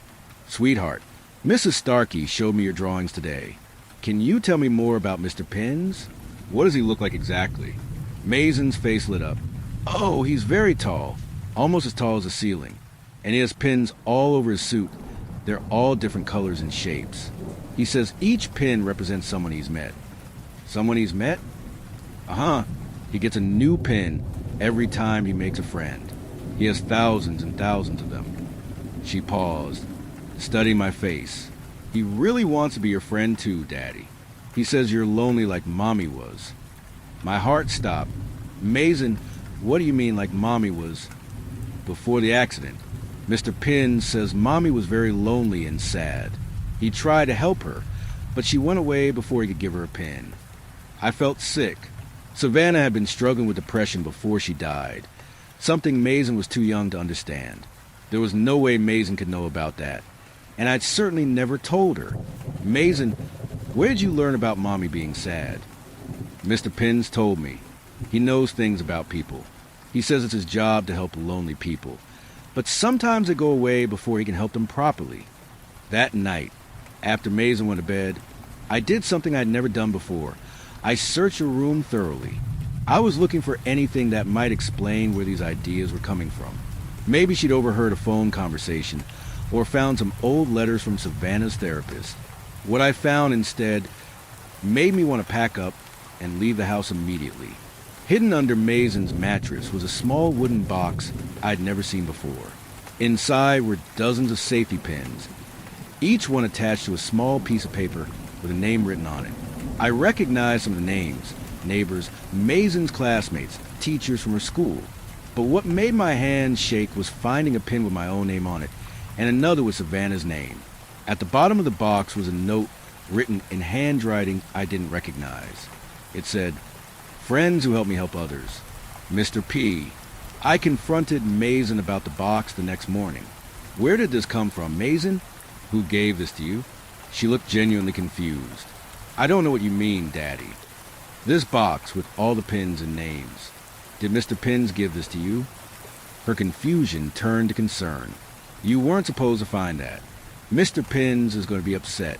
He doesn't like people touching his collection without permission." "Mason, I need you to listen to me very carefully. Mr. Pins isn't real. This is just your imagination, okay? Sometimes when we're sad or lonely, we create friends in our minds to help us feel better." The look Mason gave me was unlike anything I'd ever seen from her. It was cold, disappointed, almost pitying. "Daddy, Mr. Pins is standing right behind you." I spun around, my heart pounding, but of course there was nothing there. When I turned back to Mason, she was shaking her head sadly. "He says you're not ready to see him yet, but you will be soon." That was a week ago. Since then, things have gotten much worse.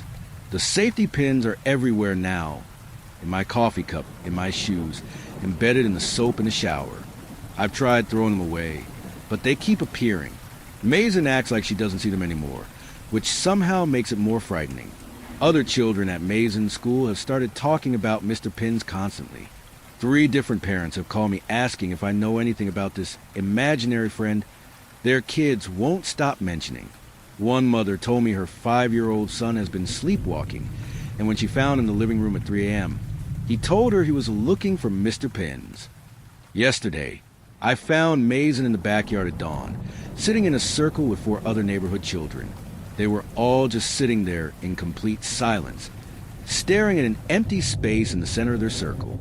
When I called Mason's name, all 5 children turned to look at me in perfect unison. "We're waiting for Mr. Pins," Mason said calmly. "He's almost ready to meet all the grown-ups." I made the other children go home and tried to talk to Mason, but she just kept saying that Mr. Pins was disappointed in me for not being a good friend. She said he was losing patience with people who refused to see him. Last night was the worst yet. I woke up around 2 a.m. to the sound of Mason talking to someone downstairs. When I crept down to investigate, I found her sitting at the kitchen table with what appeared to be a full tea set laid out for 2 people. She was having an animated conversation with the empty chair across from her. "And Daddy still won't believe you're real," she was saying. "But Mrs. Pope believes now, after you visited her. And Tommy's mom believes too." I was about to interrupt when Mason suddenly looked directly at me. "Mr. Pins says you can join us if you want, Daddy. He's been very patient with you." The chair across from her creaked as if someone had shifted their weight in it. I ran back upstairs and locked my bedroom door. I could hear Mason's voice drifting up from the kitchen for another hour, but I couldn't make out the words. This morning I called Mason's pediatrician and made an emergency appointment. I also called my brother Jake and asked if Mason and I could stay with him for a few days.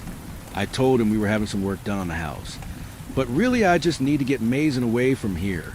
Maybe the change of environment will help break whatever this is, but I'm starting to think it won't matter where we go. As I was packing Mason's clothes this morning, I found a new note tucked into her backpack. In the same unfamiliar handwriting as before, it said, "Distance doesn't matter to friends. We'll be together soon. Mr. P." Mason's been unusually quiet today, sitting in her room and drawing. When I checked on her an hour ago, she had drawn a picture of our house with what looked like dozens of small figures gathered in the front yard. At the center of the group was a tall, pin-covered figure I'd seen in her other drawings. "What's happening in this picture, sweetheart?" I asked.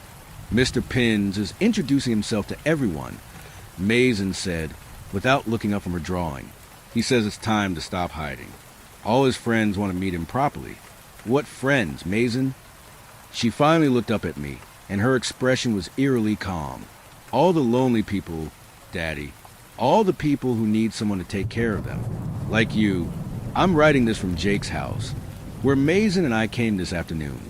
I thought getting away would help, but Mason immediately went to a window and waved at something in Jake's backyard. Mr. Pins followed us," she announced matter-of-factly. "He says he likes Uncle Jake's house. He thinks Uncle Jake might want to be friends too.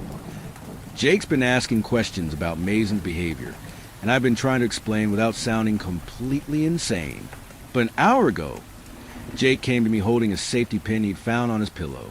'David,' he said quietly, 'I think you need to get Mason professional help. This imaginary friend thing, it's not normal.' I agreed. I've already made an appointment with a child psychologist for tomorrow morning, but I'm not sure it's going to matter, because 20 minutes ago, Mason came running into the living room, more excited than I'd seen her in months. 'Daddy, Mr. Pin says he doesn't need to hide anymore.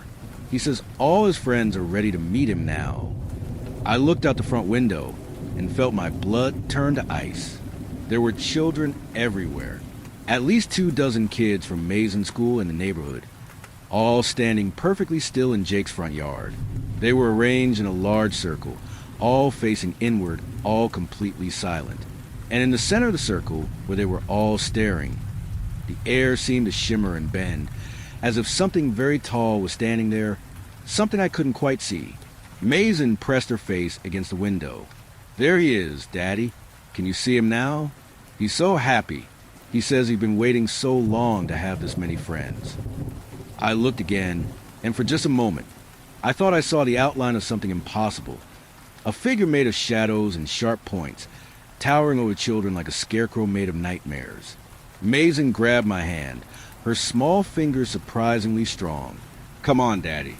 Mr. Pins wants to give you your pin now. He says you've been lonely long enough.' The children in the yard all turned to look at the house in perfect unison, their faces blank and expectant. And I swear I could hear something that sounded almost like laughter, high and sharp and full of pins.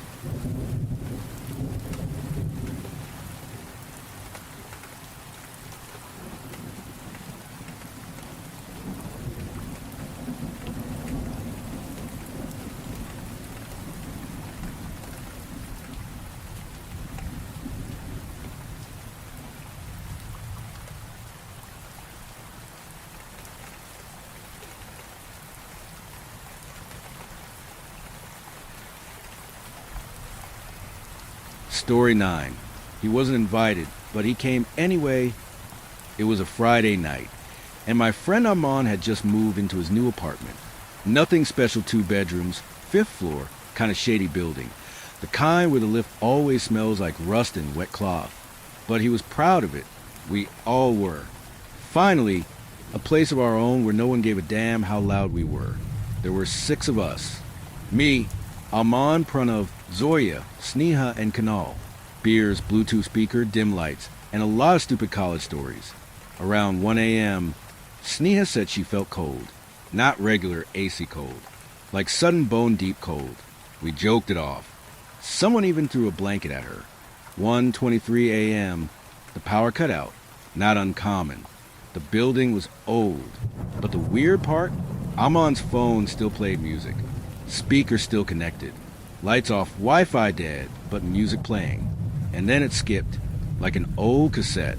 Skip, don't let him in. We all looked at each other. Amon paused the track. Was that in the song? Nobody answered. We laughed it off again, until Kanal asked, "Who went to the bathroom?" We all looked around. No one was missing. He pointed. The bathroom door was locked. We could see the light under it. Who's in there then? Amon knocked. Anyone inside? No answer. He twisted the knob. It opened.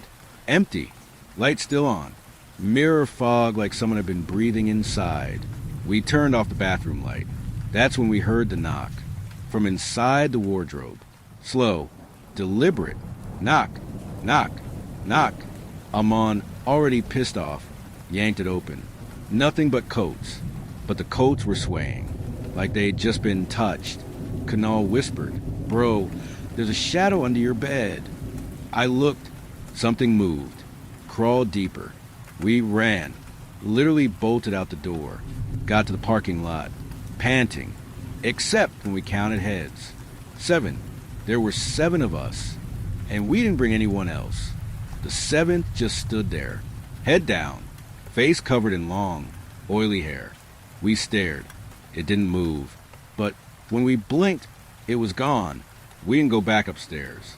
Next day, Amon went alone to collect his charger and the keys he left in panic. He called me 3 minutes later. "There are 7 mugs on the table," he said. "We only had 6. One of them is still warm." But the real horror came that night. Sneha was the first. She said she woke up and found someone sitting on her chest, whispering in a voice that sounded like broken glass.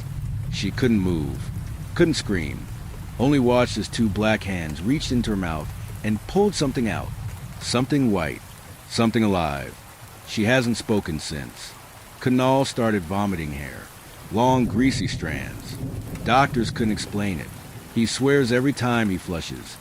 He hears scratching from the drain. Pranav jumped from the 3rd floor of his house last week. Said he wanted to go back under the bed. Zoya saw her own reflection blink when she didn't. She smashed every mirror in her house. Now her walls bleed where the glass used to be. And Amon? He sent me a video last night. He was crying, screaming at something just outside the camera frame. He kept repeating, "It's not just in the apartment. It's in us." He hasn't been seen since. And me? I can't sleep. Every time I try, I wake up coughing up black water. My phone turns on by itself and plays that same track. Skip don't let him in. But I think we already did. And now he's not leaving.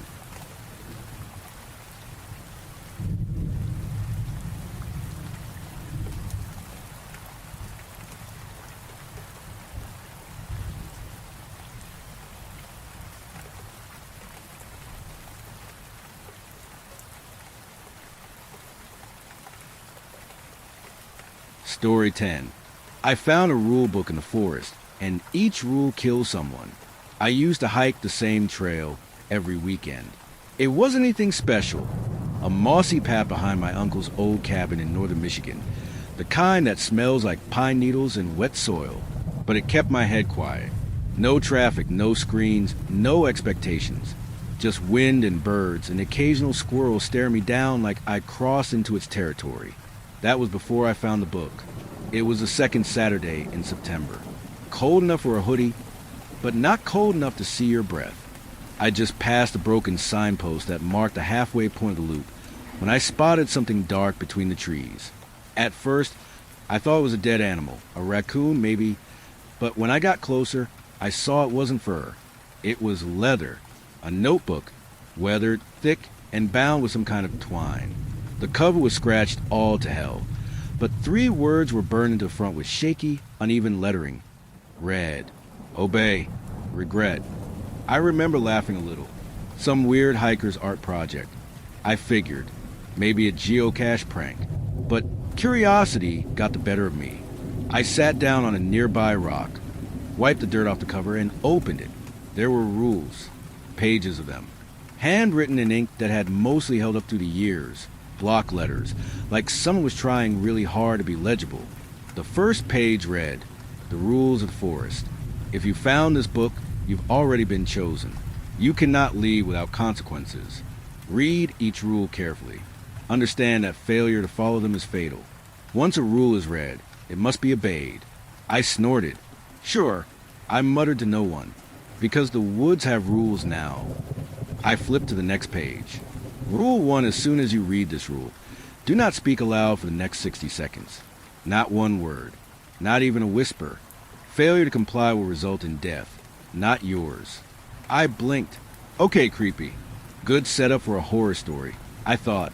But just to play along, I set a timer on my phone for 1 minute. Didn't say a word. When the timer beeped, I chuckled, tossed the book into my backpack, and finished the hike. That night, I got a phone call. It was Mom. She was hysterical. "Jason's dead," she choked. Jason was my younger cousin, only 13. He had asthma, but it had never been life-threatening. Not until that day. He just stopped breathing, she sobbed. Collapsed in the driveway. Paramedics couldn't do anything. It was like his lungs just gave up. I sat there in silence, the blood draining from my face. He'd texted me earlier that day. Just a meme and a thumbs-up emoji. That was it. He'd been fine. And I had read the rule book. I'd obeyed the first rule. But someone had still died. Someone else. I didn't go back to the trail the next day, but I did open the book again. There was a new rule on the next page. Rule 2 at exactly 3:03 a.m. You must open your front door and stare into the darkness for 33 seconds. Do not close your eyes. Do not speak. Do not close the door before the time is up. If you fail to follow these instructions, your sibling will die in their sleep. I don't have a sibling. I'm an only child. That made me feel safe for a second, until I remembered Jason. He wasn't my sibling, but he was family, and the rule hadn't cared about technicalities. I set an alarm for 2:59 a.m. At 3:03, I opened the door. Cold air rushed in. The street was dead quiet. Every hair on my arm stood up. I counted. 1 Mississippi, 2 Mississippi, somewhere around 24. Something moved at the end of my driveway. I couldn't see it clearly, but it was hunched, pale, a shape that didn't belong. Its limbs were wrong, jointed in places human arms shouldn't bend. It just stood there, twitching slightly, as I reached 33. I slammed the door shut and locked it 5 times. The next morning, my friend Ryan texted me. "Yo, you good? Had the weirdest dream last night. You were at my door just staring at me LMAO. Creepy AF, my blood went cold. I hadn't left my house. But something had. I didn't sleep that night. I couldn't. Every time I closed my eyes, I saw that thing in the driveway again, long limbs bent like broken coat hangers, its pale skin blending with the moonlight. But it wasn't just the shape that haunted me. It was the way it stood still. Too still, like it wasn't breathing, like it didn't need to. And Ryan's message? That pushed it over the edge. I knew I hadn't left the house. But whatever that thing was, it must have left me. I tried to go about my life the next day. Took a sick day from work. Pushed some cereal around with a spoon. Tried not to check the book again. But I could feel it. The pressure. The pull. Like it was watching from somewhere just out of sight. Waiting for me to turn the page. And against everything in me, against logic, fear, survival instinct, I opened it again. Another new rule. Rule 3 before the next sunset. You must bury the book where you found it. Dig exactly 2 feet down. If the book is not buried before dark, your favorite memory will be taken from you. You will never remember it existed. You will feel its absence, but never know what was lost. I stared at that last sentence for a long time. I didn't want to lose my mind, or my memories, or anything. So I packed up, grabbed my shovel, and drove back to the trail. It was late afternoon by the time I got to the halfway point. The place where I found the book, the forest felt heavier than usual, like the air was thicker. The trees closer. I started digging. The soil was soft, thankfully, but around 18 inches down, I hit something. Not a rock, not a root. Wood. Old. Rotten. Flat. I brushed more dirt away until I saw it. A wooden door, maybe 2 feet wide, inset in the ground like a trapdoor. There was no handle, just a rusted iron ring. I looked at the book, then the sky. The sun was already slipping behind the trees. I should have just buried it. That's what the rules said. But curiosity is a nasty thing. I pulled the ring and lifted the door. Beneath it was a staircase, descending into darkness. I stood there for a while, staring down into the void, half expecting something to grab my ankle. But nothing came. No wind. No sound. The forest behind me felt silent. The kind of silence that presses against your eardrums. I don't remember choosing to go down the steps. I just remember the next thing. The click of the trapdoor closing above me. The staircase was short, maybe 10 steps, and ended in a small room no bigger than a walk-in closet. The walls were stone. The ceiling was low, and on the far side of the room was a mirror. Just a plain, cracked mirror mounted to the wall. Except it didn't show me. It showed a version of the forest, the clearing above, but from a different angle, almost like a camera. And in that reflection, something was standing where I'd just been. A man, except his face was mine, but older, worn, hollow eyes. His mouth didn't move, but I heard it anyway. You're doing well. Keep reading. The rules want you to remember. Then he raised his hand and pointed straight at me. The reflection shattered. I screamed, stumbled back, dropped the book. When I blinked again, I was on the forest floor. No mirror, no staircase. Just dirt on my jeans and blood on my palms. The book lay a few feet away, completely clean. No dirt, no scratches. Like it had never been buried at all. I checked the time. The sun had already set. And my phone wallpaper, a picture of me and my dad fishing at Lake Ellsworth, was gone, replaced with a blank gray screen. I opened my photos. Nothing. No lake. No dad. Nothing from that year. I started to cry, and I didn't even know why. I didn't leave the house for 2 days after that. Not because I was afraid. I was beyond afraid. I was changed. Something had taken root in me. A splinter of truth I couldn't dig out. Every time I tried to think of the memory I'd lost, I felt a sharp emptiness. Like my mind hit a wall and just bounced back, confused. But worse than that, I started noticing other things missing too. I couldn't remember the name of my 6th grade teacher. I forgot the password to my email. I looked in the mirror, and for half a second, I didn't recognize myself. I wasn't sure if I was losing my mind, or if something else was taking pieces of me on purpose. That night, I heard scratching inside the walls. No rats, no animals. The sound moved like it knew where I was, and then my phone buzzed. A text from an unknown number. You forgot something. I didn't respond. Then came another. It's in the book. Check the next rule. I didn't want to. God knows I didn't. But I opened it. And sure enough, a new page had formed. Rule 4 tonight. Between 2 o'clock and 2:10 a.m. You must draw a door on your wall using chalk or charcoal. You must knock on it 3 times. Then sit silently and wait. If nothing knocks back, you may go to sleep. If something does knock back, you must never sleep in that room again. That was it. No death threat. No mention of who would suffer. Just the choice. I stared at the clock. 1:42 a.m. I didn't sleep. I drew the door. It felt childish, like some dumb game. I used the side of burnt wood from the fireplace, pressed it against the drywall until it made the shape of an arched wooden door, complete with a handle and hinges. Then I knocked. Once, twice, 3 times. Nothing. Silence. I started to feel relieved. Started to think maybe this was all in my head. A hallucination. A psychotic break brought on by stress. Or maybe grief I didn't understand. And then, knock. My heart stopped. Knock, knock. Slower now. Knock. A long pause. Then, wrong room. The voice came from inside the wall. I ran. Slept in my car that night. The next morning I came back inside. Cautious, quiet. Nothing was out of place. Except the door I'd drawn was gone. Not erased. Gone. The wall was smooth and blank. But when I pressed my ear to it, I heard something breathing. And then a whisper. Almost ready. I couldn't stay in that house. I packed a duffel bag, shoved a rule book inside, and drove 3 hours north to a roadside motel outside Traverse City. It was cheap, moldy, and smelled like someone had died in the mattress. But it didn't matter. I needed space. I needed quiet. I needed to not hear walls breathing. I sat on the motel bed and opened the book again. The page flipped itself.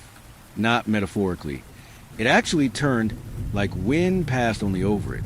A new rule had appeared. Rule 5 you must ask aloud. Who is writing the rules? And when the answer arrives, you must write it down. If you do not record the answer, you will forget the question. If you forget the question, The book will write the next rule in your skin. I took a deep breath and asked, who was writing the rules? There was silence, then static. My motel radio, one I hadn't turned on, crackled to life. A garbled voice came through, distorted, glitching, like a throat trying to speak through electricity. You are. I blinked. The voice repeated. You wrote them. You are writing them. You have always been writing them. I looked down at the book. The ink on the page was fresh, still glistening. It was my handwriting. That night, I had a dream. I was walking in a forest again, same as before, but wrong. The trees leaned away from me. Their shadows whispered things I couldn't understand. And hanging from the branches were books. Hundreds of them, all identical to mine, except every single one was open, their pages flipping in the wind. And from somewhere deep between the trunks, a voice called out, "You can't escape something you created." I woke up with ink on my hands. My hands. The same pen strokes. The same pages. I opened the book again. This time, the rule wasn't on a page.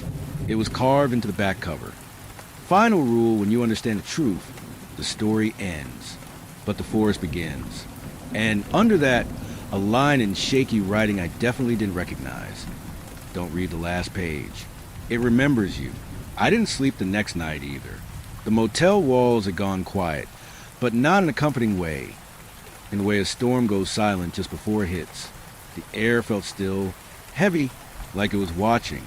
And that damn rule, it stuck in my head, don't read the last page. It remembers you. I tried everything to ignore it. Turned on the TV, paced, scrolled through my phone until the battery died. But my eyes kept drifting back to the book sitting on the nightstand. Closed, waiting, tempting. I told myself I wouldn't open it. And then around 3 a.m., I did. The last page wasn't handwritten like the others. It was printed, smooth, machine-like font, almost sterile. This book is not a record. It's a loop, a cage, a self-written sentence. You were never the reader. You were the author remembering what you forgot. Each rule you followed rewrote your past, removed your identity, replaced it with obedience. Welcome back. There was no final instruction, no death threat, no condition, just a flicker of movement in the mirror beside the bed. I turned slowly. My reflection was gone. In its place was me, but older, broken, gaunt, the same figure I'd seen in the mirror underground. And now, he was standing outside the glass, watching me. He smiled. Then I blinked. When I opened my eyes, I was back in the forest, kneeling at the halfway point of the trail, book in hand. The cover read, obey, regret. I looked around, dazed, and then footsteps behind me. A hiker, young, curious, approaching me like I just dropped something. "Hey," he said, "is that yours?" I held out the book to him without thinking. "Not anymore," I whispered. And just like that, the loop began again. I didn't remember who I was. Not at first. The forest was quiet, warm, familiar, like waking from a long sleep in a bed you forgot was yours. I stood on the trail, holding a book I didn't remember finding. Its leather cover was cracked. The lettering burned into it. Read, obey, regret. And I obeyed, because that's what I was made to do. Days passed, maybe weeks. The rules kept appearing. Strangers died. People I didn't recognize called me, begged me to stop. A man in a reflection claimed I had done this before, that the forest wasn't a place, but a loop designed to strip memory, rewrite identity, and trap authors inside their own obedience. I thought he was mad, but every time I closed the book, another piece of me faded. My name, my mother's face, the smell of my childhood home, gone. The only thing that stayed consistent was the rules, and eventually, even those began to change. The rules stopped warning me of death. They began to remember things I didn't, referring to moments I had no memory of, conversations I had supposedly had, people I had supposedly watched die. They weren't commands anymore. They were reminders. One night, I turned the page and read, Rule 9. This is the part where you beg to escape. But the forest doesn't let things go. It only lets them evolve. You were the first to write the rules. You were the first to forget them. Now you are the voice in the wall, the knock in the dark. You are part of the loop. And it is almost your turn again. That was yesterday. Today, I'm back at the trail. A boy is hiking alone. Curious, brave. He finds a book lying in the dirt, picks it up, opens it. I watch from behind a tree as he reads Rule 1. He sets a timer on his phone and doesn't speak for 60 seconds. When the time is up, he smiles and puts the book in his backpack. Somewhere far away, someone else collapses. A phone rings, a mother screams, and the forest remembers one more rule. One more soul added to its pages. And soon, it'll be his turn to forget, just like it was mine.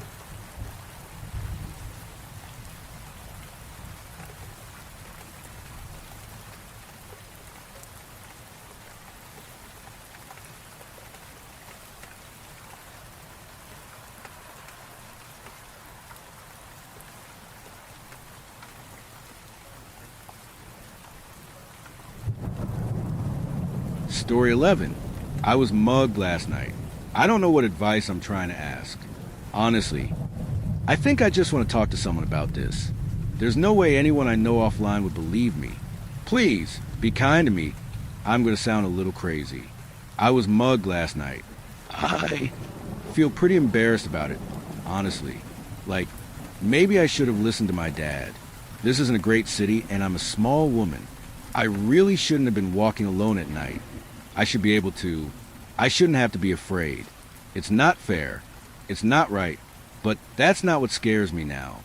I just went downtown for some medicine. I've had a cold or something awful lately. It was late, very late, and I didn't want to bother getting a cab. I haven't had much money lately, ironically, so I walked. Every step felt wrong. Something was behind me and I knew. I don't know how to explain it, but I knew I was being followed. My heart was racing from fear, and I started getting dizzy. I was too sick for that walk, but I was already halfway to the store and way too scared to turn around. I didn't even see the guy in front of me. When I passed by him, he ripped my purse from my shoulder. I fought his grip on it, and he punched me in the face. I went down hard. He ran off into the alley I had been passing by. All I could do was hold my face and watch him, stumbling away drunk or high between the dumpsters with my purse. And then I saw something else. Something large. I thought it was an animal at first. Long legs, long arms, too dark to make out. It sprang down into the alley like a fucking frog, right in front of my attacker. Sweet God Almighty. My attacker froze, dropping my purse. Now he was pleading for help. That's when it stood up, tall, stretching its long limbs until it resembled more of a human shape. But not human. Clawed, horn-tailed, demonic. In an instant, the clawed hand snapped like a snake and wrapped around the man's head. I swear I heard the thing laughing. A horrible, mocking laugh that made my blood run cold. Raspy, wheezy, frantic, like some fucked up hyena. It had squished him, like a bug. It squished the man's head in its hands and flung him forcefully behind itself, slamming the man's body into the side of a dumpster next to some trash. Blood pooled everywhere. It looked at me. It wiped its hands together, flicking off the man's blood. Then, where there had been nothing but a dark void before, bright, blinding white eyes looked at me. It showed its teeth. A smile. Bright, sharp, uncanny. Something between a man and an animal. I don't know when I started running. The moment blurred together so fast. When I remember everything, I can't tell if it happened in an instant or over several minutes. But I ran, somehow. I'm back in my apartment now. It's been hours. I covered all the windows and locked the door, but I never stopped shaking. I don't know what I saw. I want to forget it. I want to pretend I'm crazy, that maybe I have the flu, and it was all just a feverish hallucination. But I can't, because I just heard a knock on my door about 10 minutes ago. It was quiet, featherlight, polite. I probably wouldn't have heard it if I wasn't on high alert. I didn't want to open it. But I was also desperate to see another person, another human being. Someone normal to bring me back to this reality. I hoped it was a neighbor, here for a gossip, or complain about something I've done to annoy them. When I opened it, no one was there. But my purse was... It laid right against my door, falling into me when I opened it. It had residue on it, a sticky film, tinge a yellowish-brown stain against the white leather, like it had been covered in ketchup, and wiped clean by someone poorly. There were light scratches I'd never seen before in the leather. No tears or holes, just light marks, like a cat had messed with it. All of my belongings were still in the purse. Nothing had been taken. It just had one new thing in it, a small bottle of seal cough syrup, the store brand from downtown. I took my purse inside and locked the door again. I don't know what else to do. I thought my apartment would make me feel safer, but that thing, I think it knows I'm here. That's the only thing that makes sense, right? Fuck, none of this makes sense. I don't know where to go. I'm afraid it might be watching me. Anywhere is better than staying here like a sitting duck, right? But what if it follows me again? What should I do?